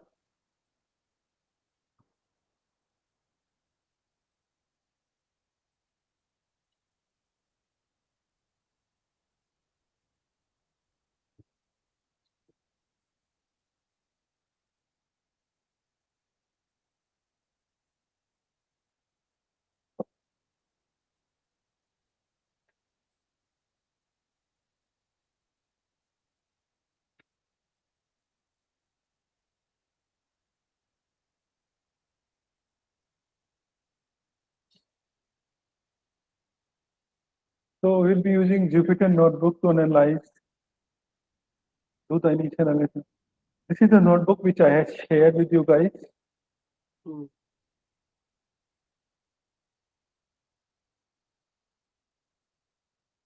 I don't know how many chance has to run it.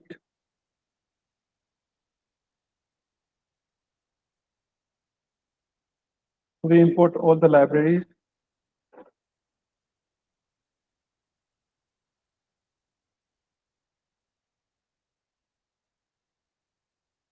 After importing all the libraries, we import the data, which I shared with you guys, the CSV format.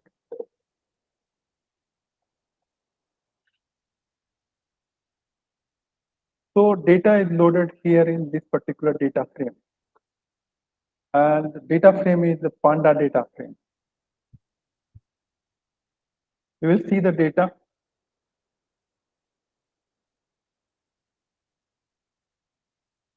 This is how data look like.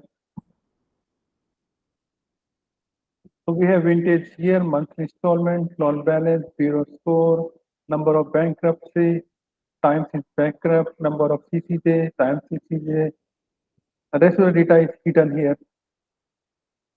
Can't see that. Month since, yeah. I think one small suggestion, you should remove that column and row limitation. That is the reason we're not able to see. How we do that? There's a function, right? Wait a minute. Just 1 minute. Wait. Let me have a look. 1 minute. I have to follow.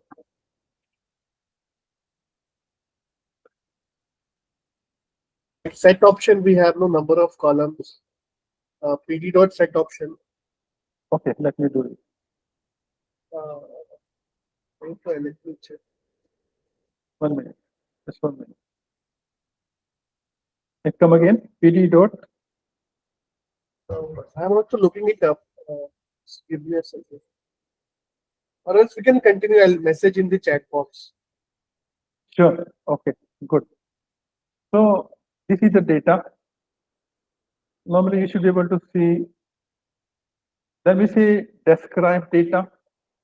In the describe you will see the count, mean, standard deviation, mean, minimum value, maximum value, 25 percentile, 50 percentile, 75 percentile.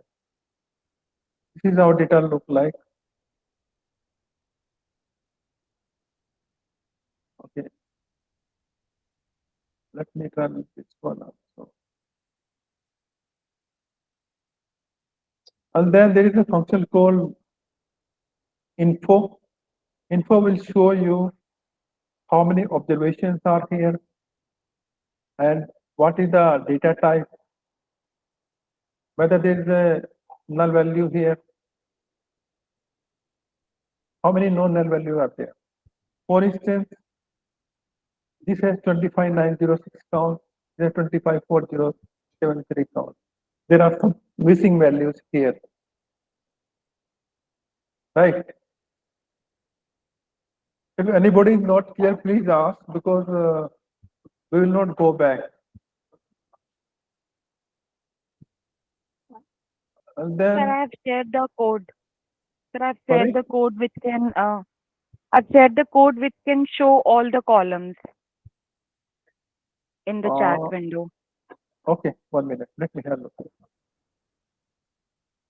Chat window.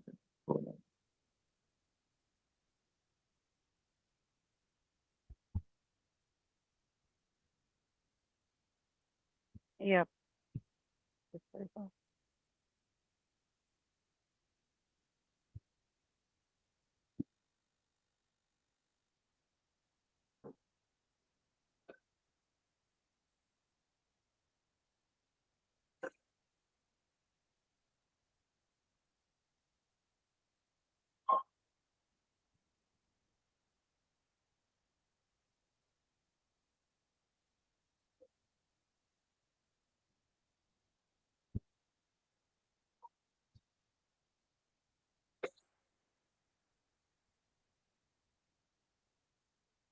Okay, let's see.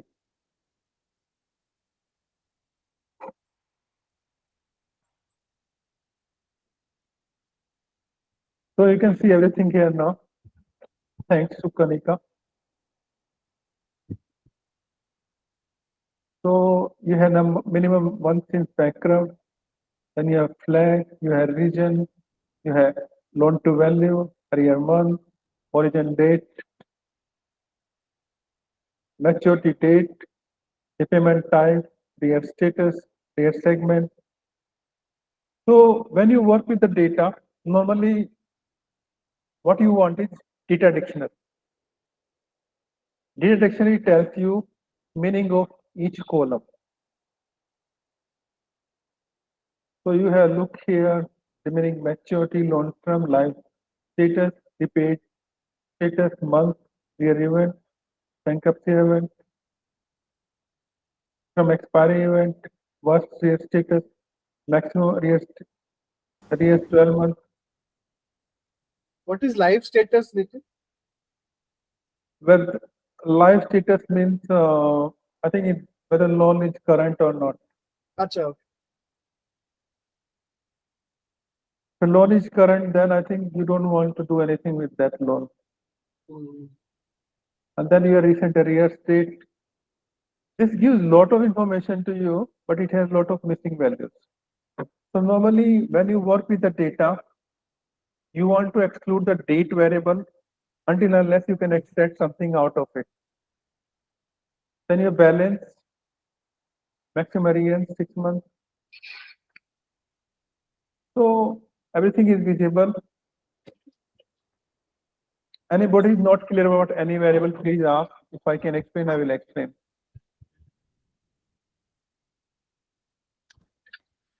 So, sir, since some of these variables have bureau data also are using bureau data also. So, the behavioral scorecard is built on existing to book customers only. You will use the bureau data again and again. All the time you will use bureau data. Bureau data is like a gold mine because it will show you what internal data will not show. Yes, so I'm saying ki a behavioral scorecard can't be built on new to book customers, right? It will only be built on existing to book customers. Right. And for application scorecard, it's the other way around, that you will build it on new to book customers and not existing to book. You can build on existing to book customer also. The only thing is when they apply for new product, then you need to go through the application process. Got it. Okay, thank you. Yeah. So we go and say describe here now. So we have everything here for all the variables. We have info.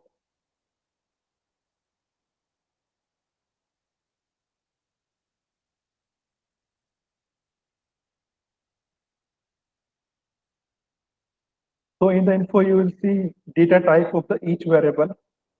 For instance, all these are float, these are integers, and this is object which is a character variable. These are again object, date object. This is another object. So we have done something here with the data just to check how much decimal point it has. There's so many decimal points. Again, with the real months also we have done something similar. And we try to, this is how we can minimize the decimal points using the Panda. Okay. Now talk about target variable. So target variable means either it has been arrears or it has some expiry event. So one question is, what is term expiry? If somebody has not cleared the payment before the loan duration, and it's called term expired. When somebody got term expired, this is again considered as a default. Somebody is bankrupt, is also considered as a default. So we have included three variables here to define the target variable, which is a default event. Any question here?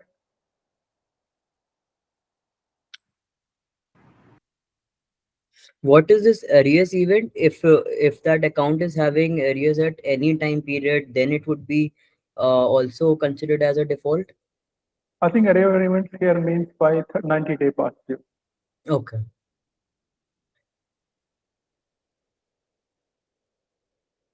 So Only 90 days past due? you can go more than that. There is no problem. But it cannot be below than that, like 60 days past due or 30 days. But it's just 90 days or above. Then it is one. Yes. Okay. So we define the target variable. Can you please explain term expiry event again? Term expiry means your loan duration time is over. You have not paid it. Okay, so the product tenure has got over. Thing is, you have taken a loan for 15 years. 15 years are over, but you have not finished the loan. Okay, got it. Thanks. So we will see how many defaults we have here. So we have 1362 default. We will see the data size. Data size is 46 columns now. We will see whether we have missing values. So we have missing values here. We will find out which has missing values. For that, we will run it again.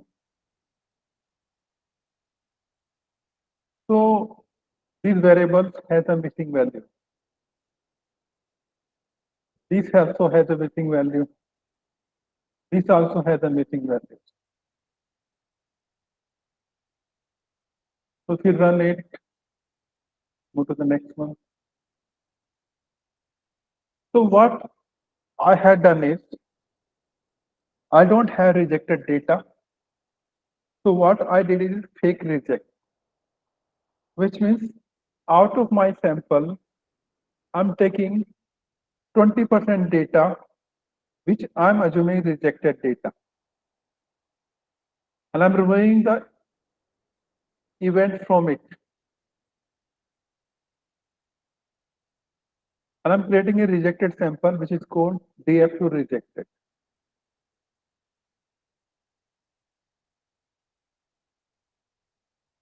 Have you understood, guys? No, not Can this you part. please explain and yeah. Okay. So, okay, let me use paint.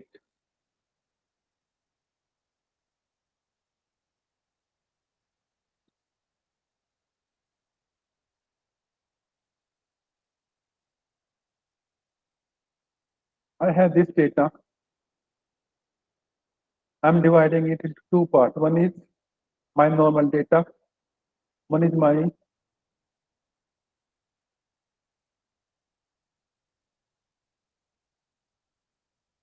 rejected data. So rejected data is not the real data rejected, but it's created from the sample.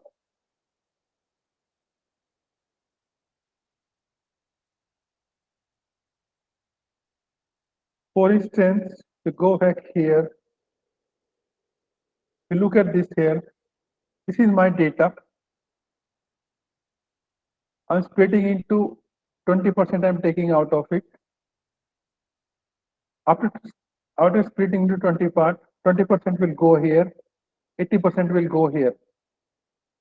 Okay. And from this one, I'm dropping the event, which means I don't have the outcome here in this one. I'm dropping the outcome variable. So I have created a fake reject sample. Now you understood?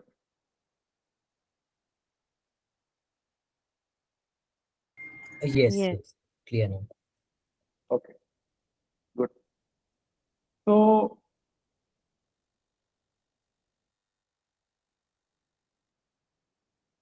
now the shape of the data looks like this. Shape of the rejected looks like this. It has 45 variables. It has 46 variables. Because one variable has been dropped. A particular variable which has been dropped is outcome variable.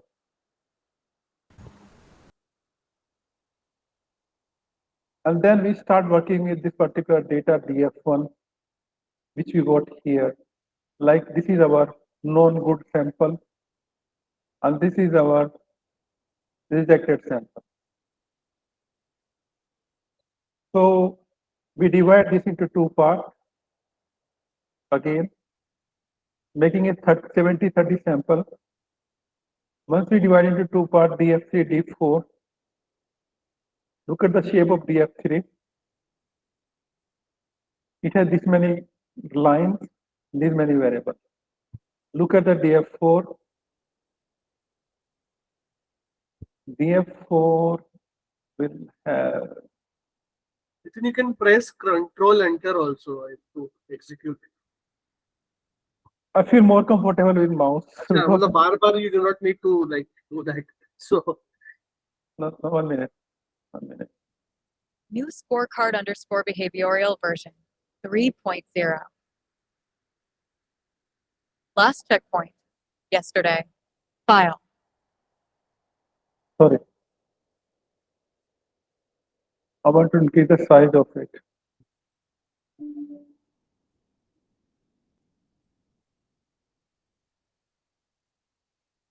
Is this clear? Much better. So look at the shape of DF4 now. So we have 46 variable here. And then there is a variable called region, there is a variable called repayment type, which are character variables. So we can do hot encoding, but we are not doing hot encoding. I'll explain the reason later on. Look at the DFA3 again.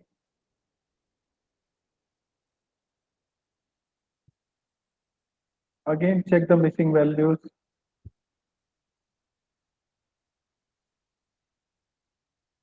So it tells you how many missing value it has. This many this has, this many it has, this many it has. If a variable has so many missing values, you will drop normally that particular variable as a practice.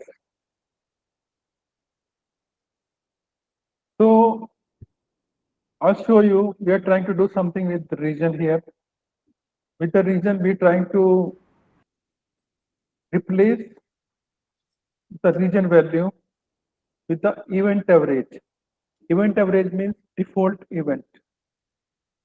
In this event, what is the event rate? In this region, what is the event rate? So if I run it,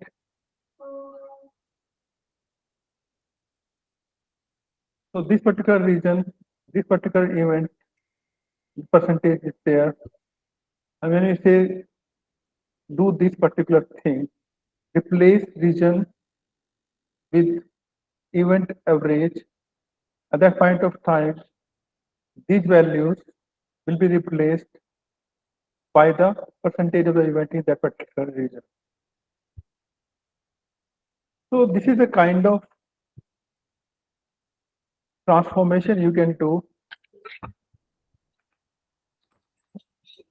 Again, I say describe. No, region variable has become integer variable. It has become integer variable. So this is a kind of transformation you can apply on a variable. Again, I go back here and I start dropping the variable which are not useful for me. I'm dropping all the constant, all the used variables like this one, and variable with too many missing values. So this one I'm not going to use, this one I'm not going to use, no, I'm going to use, this one I'm not going to use, this one I'm not going to use. These are used. And these two variables has too many missing values. So I'm going to drop them. One question here. So for this recent areas date, you are saying that it is having a lot of missing values. That is why we would need to drop this. Although this could be a very important field as well, because this is showing recent areas date. And if it is blank, that would mean that there were no areas at all. And from this recent areas date, we can eventually convert into months since kind of variable. That would be integer value of this, and that too wherever it is blank, that would mean that there are no areas. So this might be an important performance factor. Again, if you look here, I already have these calculations here somewhere. Okay, there is. Okay. Month since 12 months, month since 12 months, month since 2 months a year, average month since 6 years. So already have this information somewhere here. So that's why I'm dropping it. Okay, correct. Then it would be redundant. So let me go back and drop it here. I had dropped it. Now I will look again at the missing values. So I have now these variables plus this variable, which has the missing value. So again, look at the thing. So the good change here is it has become integer variable here, right? Yeah.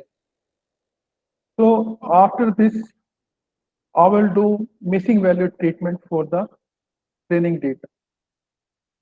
Before I do that, let me go back to the theory part and start explaining you more.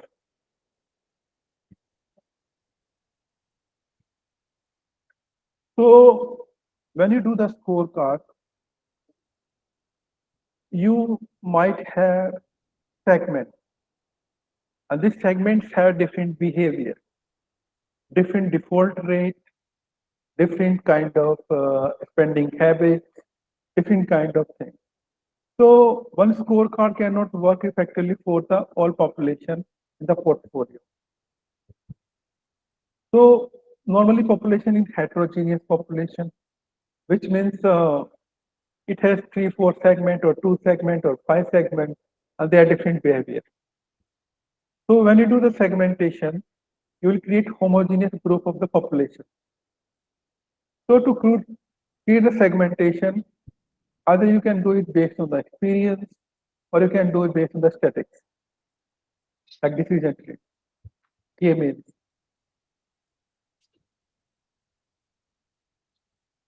So when you talk about experience-based segmentation, it can be based on the product, like mortgage, you make different credit card, scorecard.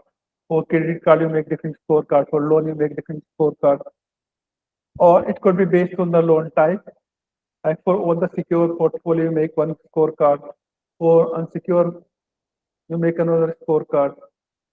Or lease or finance, you make another scorecard, 2 different scorecards. For use or new, for you make a new scorecard.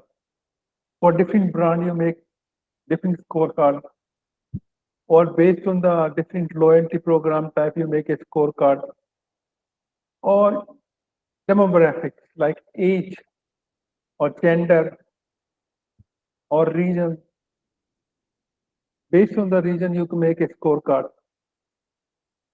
Then you have urban or rural. Based on that, you make different scorecards. Age, time at bureau, depending upon whether 2 years, 3 years, 5 years, you can make different scorecards. Time as a customer, based that also you can do segmentation. Store brand like or national brand, you can make segmentation. Industry sector, you can make segmentation. Channel or source of business, you can make segmentation. It could be internet, it could be phone, it could be something else. Based on the different applicant or account type, you can make a scorecard. Whether this is a premium account or whether this is the normal account or this is a deluxe account. Based on that, you can make new scorecards. Based on new and existing, purchase or refinance. So thin or thick file. I explain I think thin file and thick file. I explain clean and dirty also. For high net worth, you can make different scorecards because you don't want them to treat different in the same way the normal people. For revolver, you can make different scorecards. So based on different properties, you can make different scorecard based on the experience. So what is thin and thick file, sir? Thin file is there is no history, no bureau history. Thick file means existing customer with good bureau history. Okay, thank you. So there are different techniques for detecting segments, marketing or risk analysis, bad rate, approval rate. Normally, you use one of these techniques to do the segmentation. Definition of segment could be young versus old, best demographic is state, tenor or breaker, tenor or bank, high or low risk LTV, application from PC, telephone or tablet. This is very much important for anybody who is going to make a scorecard to understand the segmentation. If you don't understand the segmentation, then you might making a scorecard which doesn't work. So understanding the different segment is very important. Sir, can you go to, please? Sir, can you explain the last one, our applications from PC or something? What is this? Yeah, I will explain you. 1 minute on the next slide. Okay. Okay. So rule of thumb is same information predict differently across unique segments, which means when I'm making a segment based on age and residential status, my bad rate is 2.1%, kid 4.6, kid 2.9. So I want to see that when I do this kind of segmentation, whether I'm getting any benefit out of it.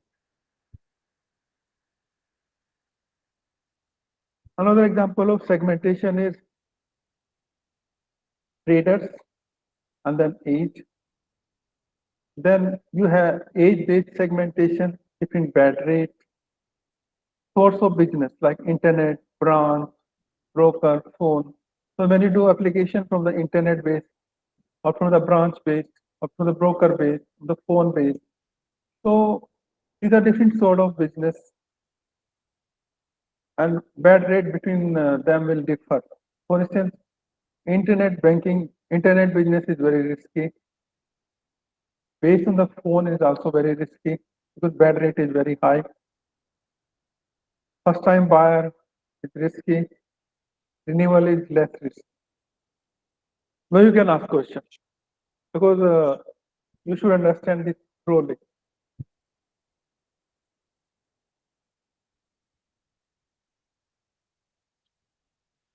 How do we create these bed rates like after segmentation and then we calculate the default rate? I mean the bad rates for it. I'm coming to that next slide. So when you create a segmentation is having different methods.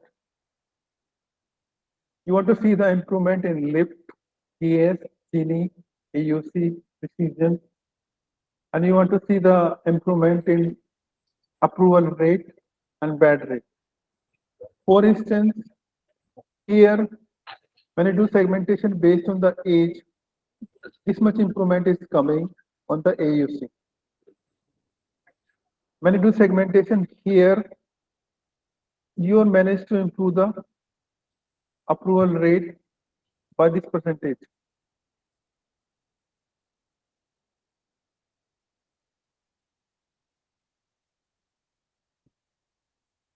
So when approval rate is going up, it makes to do segmentation. If approval rate is not going up or bad rate is not going down, it does not make sense to do the segmentation. So mainly based on the optimal criteria like AUC, KS, Gini, or approval rate and bad rate to make a decision whether you want to do the segmentation or not. Any question? If you ask now, it will be better because then I'll go get into the practical part of it. So can you please explain once how we get this approval rate? That you will get after making a scorecard. Normally, you have to build a scorecard from the top to down, and then you will do some analysis to get the approval rate. At this approval rate, what is your bad rate? Normally, when you do that particular kind of rejection which you had done before, you would have approval rate, which is the approval rate when old scorecard was used. And then you want to see improvement in that approval rate, like using the same approval rate, bad rate has reduced, or using the same bad rate, approval rate has increased. Okay, thank you. So Within the total thing is the overall population, right? First row. I mean, without segmentation, what is the approval and bad rate, right? How do we read that? Okay, this one. But total, I mean, second table. second table is not clear. Okay, I will look into this and explain it tomorrow because I did not really see, because my understanding is this part is unsegmented part. This part is segmented part. Yeah, Is this okay? yeah, sure. Okay. So when you do the segmentation, you need to build a new scorecard. When you need to build a new scorecard, you want to see whether benefit of segmentation are more than cost of building a scorecard and using them. Is there, implementation cost is there, monitoring cost is there, strategy cost is there, and staff is required when you make new scorecard.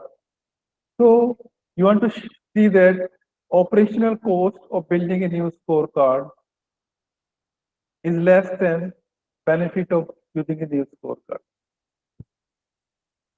If operation cost of building a new scorecard is more than benefit of building a new scorecard, then you don't build a new scorecard.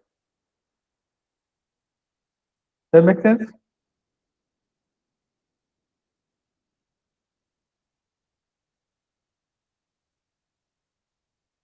It is clear? No? Yeah. Okay. Yes, it's clear. Yeah. So segmentation can be done using k-mean clustering. This is a kind of cluster you create. And this is how it looks like. I have not done this one. I have done this one. We have used decision tree to do the segmentation in our data. And in our data, we had done 2 layers of segmentation.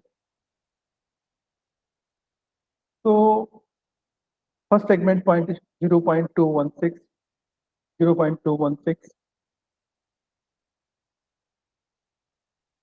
You want to make sure that this is number of observation, and this is number of observation. These are non-event, these are events. Number of observation, non-event, and event. You sum these two, you reach here. Sum these two, you reach here. That you have minimum 200 event here. We don't have 200 event here, you don't have 200 event here. Then you cannot do that segmentation and do analysis. That's what Naim Siddiqui says.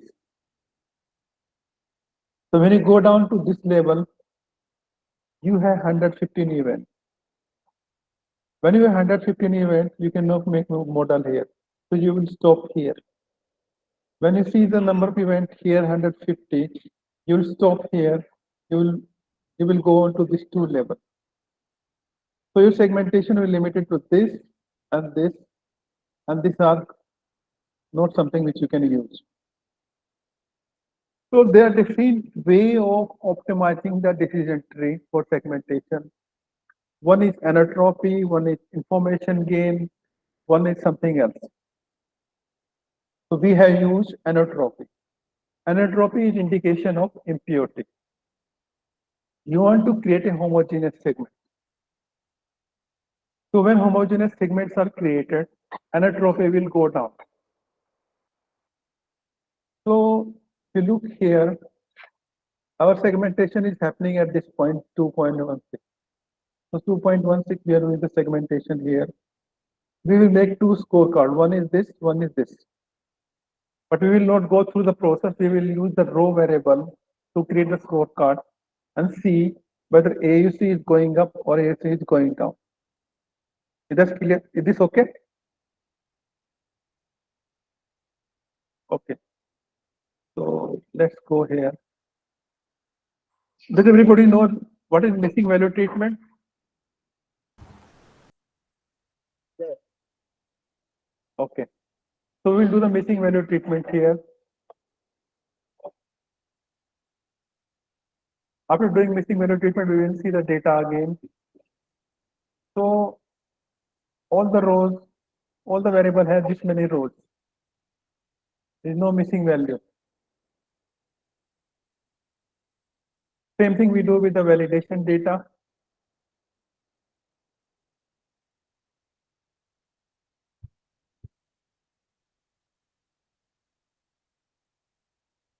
what we did before.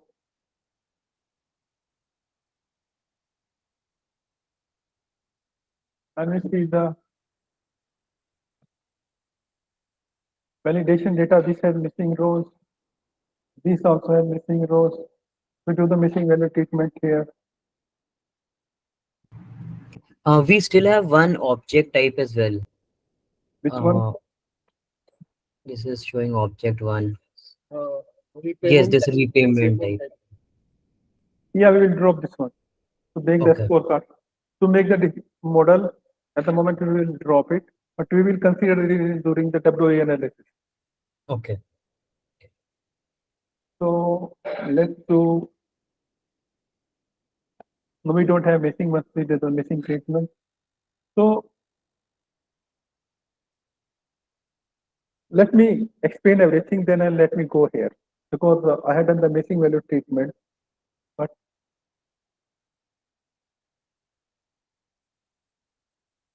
then there is something called outlier treatment.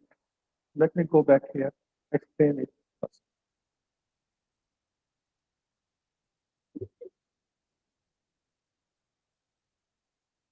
This is the thing.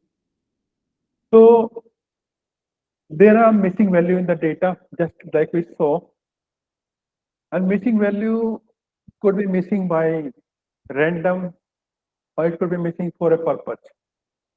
If it's missing for a random reason, then we can replace that missing value by appropriate value, or we can delete it, or we can keep it. So depending upon the strategy we choose, we will do the missing value treatment. Normally missing value are not missing by random. For instance, a customer who basically knew a job, he will leave years at current employer blank. The customer which has low income will leave the income column blank. So does that mean bad customer leave the field blank? No, it does not mean that. They might be good customer. So to deal with that particular problem, we treat missing value as a different category. And when you do treat as a category, it will have its own points, and based on those points, we will know whether missing value is a good risk or bad risk.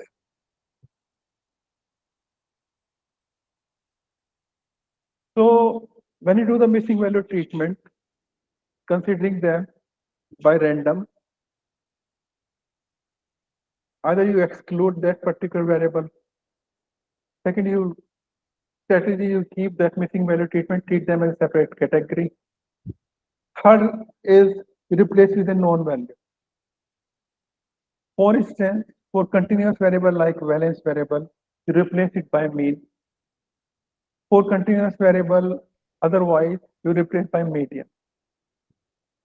For ordinal or nominal variable, you use mode or modal value to replace it.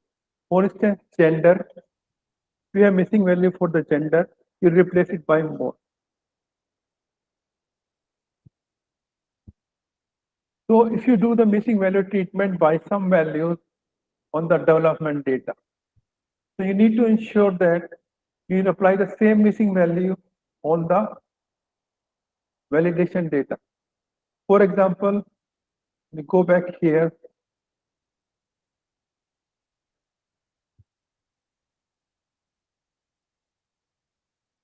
When I did the missing value treatment here,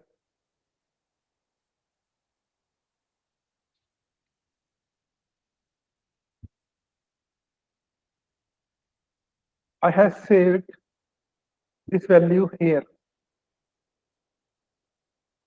And I have used the same value during the validation time.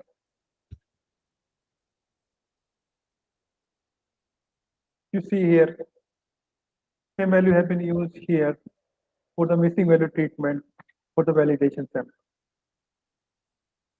So you need to be consistent when you do the missing value treatment, that if you're replacing it by mean, replace it by mean.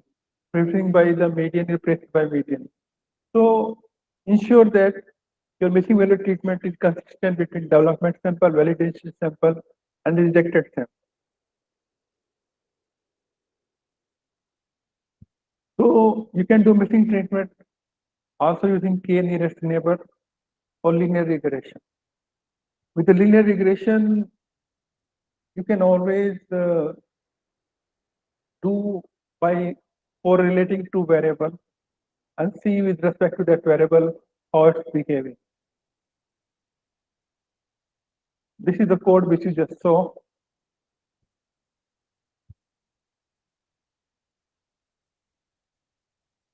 Let's talk about outliers. Outliers are minimum or maximum values. For instance,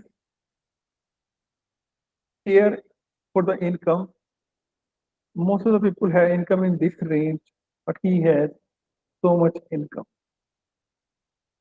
Same way at the age, 300 is the maximum value, which is the outlier. Minus 20 is the minimum value, which is the outlier. So this is one way of looking at outlier. Another one is looking at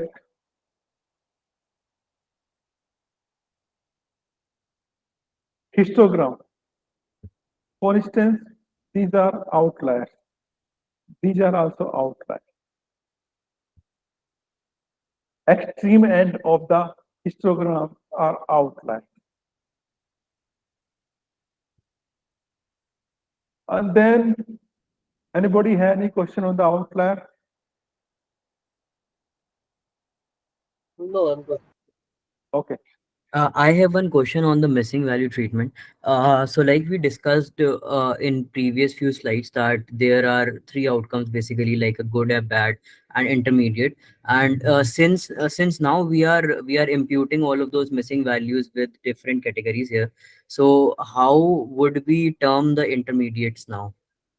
Intermediates are not part of the sample, they are removed. Okay, they are removed. Yes. Okay. Okay.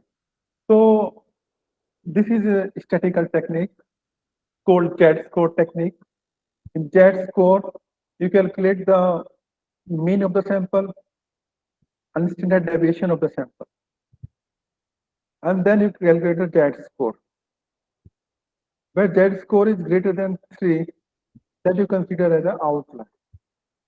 For instance, here, this particular variable age has mean of 40, standard deviation of 10. With a Z-score, like 30 minus 40 divided by 10, this value minus mean divided by standard deviation, it gives minus 1 Z-score, plus 1 Z-score, 3 Z-score, 4 Z-score. That particular 4 Z-score is considered outlier. Is this clear?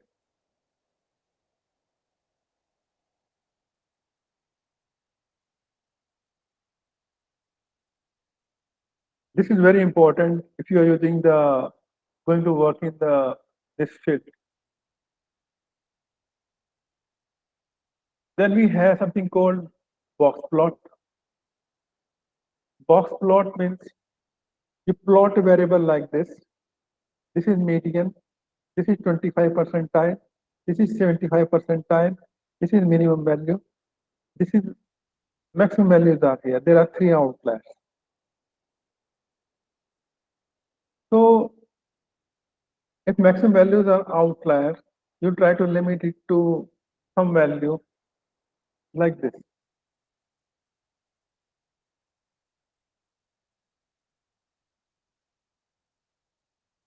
So you do termination to do the treatment of the outlier.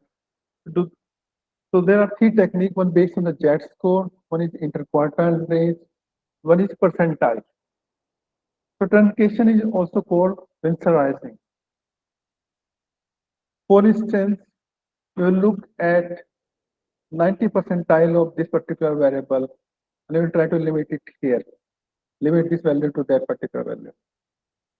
Same way you will do here. Try to try to find the 90 percentile of the age and put that value here. This is called vensorizing. There is another statistical technique which is based on the Z-score, like mu plus 3 standard deviation. You will limit it here. Mu minus 3 standard deviation for the minimum value. You limit it here. If you are here, you'll move it here. If you are here, you will move it here. This is for maximum value, this is for minimum value.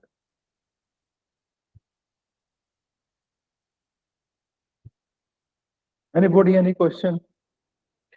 Yeah, Nitin, I have a question on the capping logic. So, as you mentioned that, and even I have been following this, like the 90 percentile thing, but recently, like some time back, in one of our projects, so when we were discussing our results with the client, and when we reached on that outlier analysis thing, so when we proposed him, he said no, 90% would not be the right approach.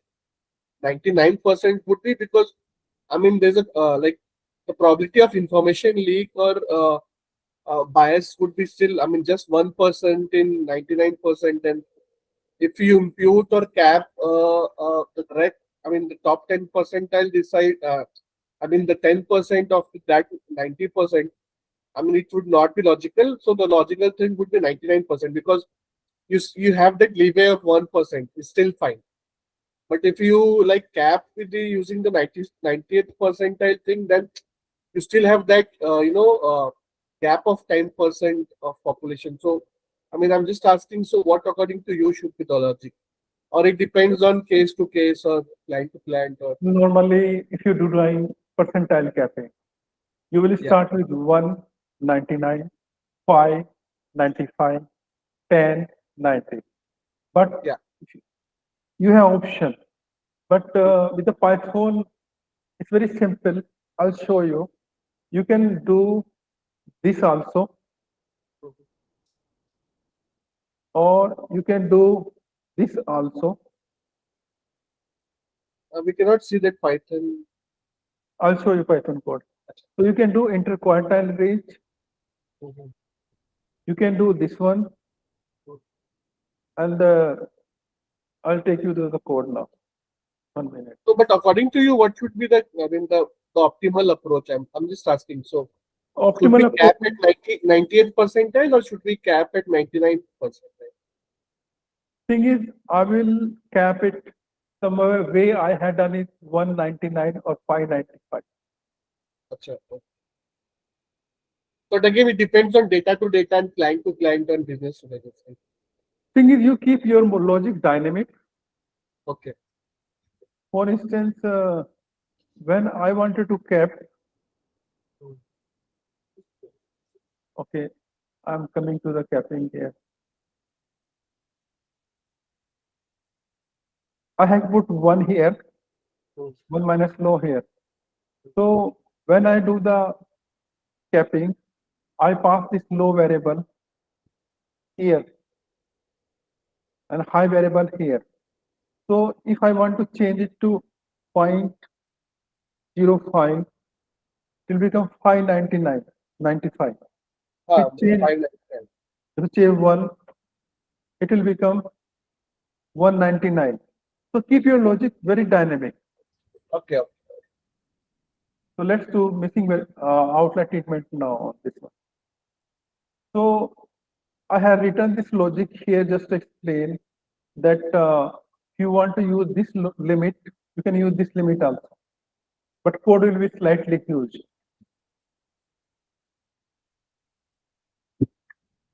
Are you with me? Yeah. Okay. So I'll do the missing value treatment, outlier treatment now.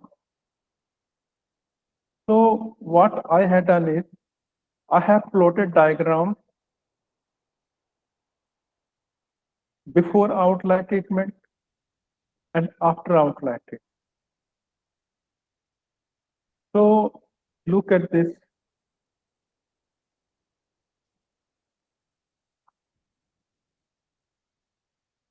This is monthly installment. It has this many outliers. So after doing the outlier treatment, it becomes very smooth. There's no outlier. Monthly installment. Same way, loan balance. I have this many outliers. Once I do the missing value outlier treatment, it becomes smooth. Same way with CCJ amount. This has become smooth. So I had done here outlier treatment only on the balance variable. The reason, because my model is very susceptible to balance variable, they can have high value. So I had done this plot for all the variables. This is missing value. This is outlier here. There is no outlier here. Okay. So let's move to the next one. This is for. This was for. Let me run it.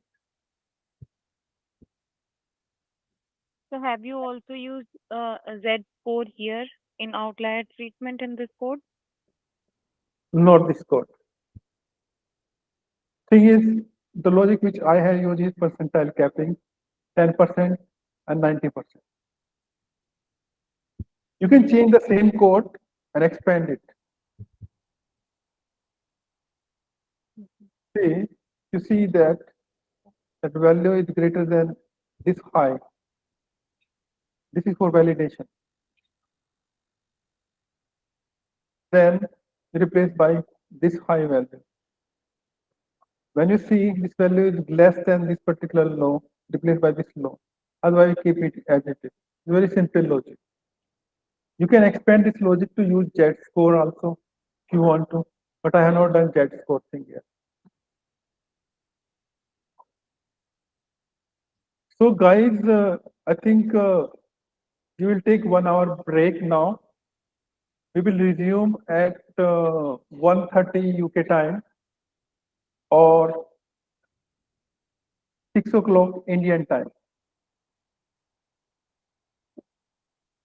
Before we break, I just have one more question. Like, so use Z scores when the Z score gives the value above +3 and minus below -3. So then Right. only we consider that it's an outlier. Does Right. it mean? Right. But I have also seen in the data that by using box plots, I can see there are outliers wherein if I use Z score on the same data, I could see the range is between -3 and +3. So what should I do in that case? Should I literally replace the outliers or like probably if we just take an example over here, there are outliers which I can see using the box plot. But if I will probably plot or just see the Z scores for it, and if it is lying between -3 +3, then what should I do in that case? Thing is, you need to use one technique. You cannot use two techniques. You use one technique of G score that go with the G score. You don't need to do this 10%, 90, 90% in that case. Then it will become different model altogether because Z transformation has different impact on your data variables. For instance, for all the variable, you will have mean of 0 and standard deviation of 1 when you do the Z transformation. There is a function of G transformation in Python, which you can find from the internet. So this is called standardization. Then when you do the standardization, after doing the standardization, you will see the G score, and then you do the G score treatment. Got it. Okay, sir. Thank you. So let's meet at 1:30 or 6 o'clock Indian time. Thank you, Nitin. Thank you. Thank you. Thank you. Thank you. Thank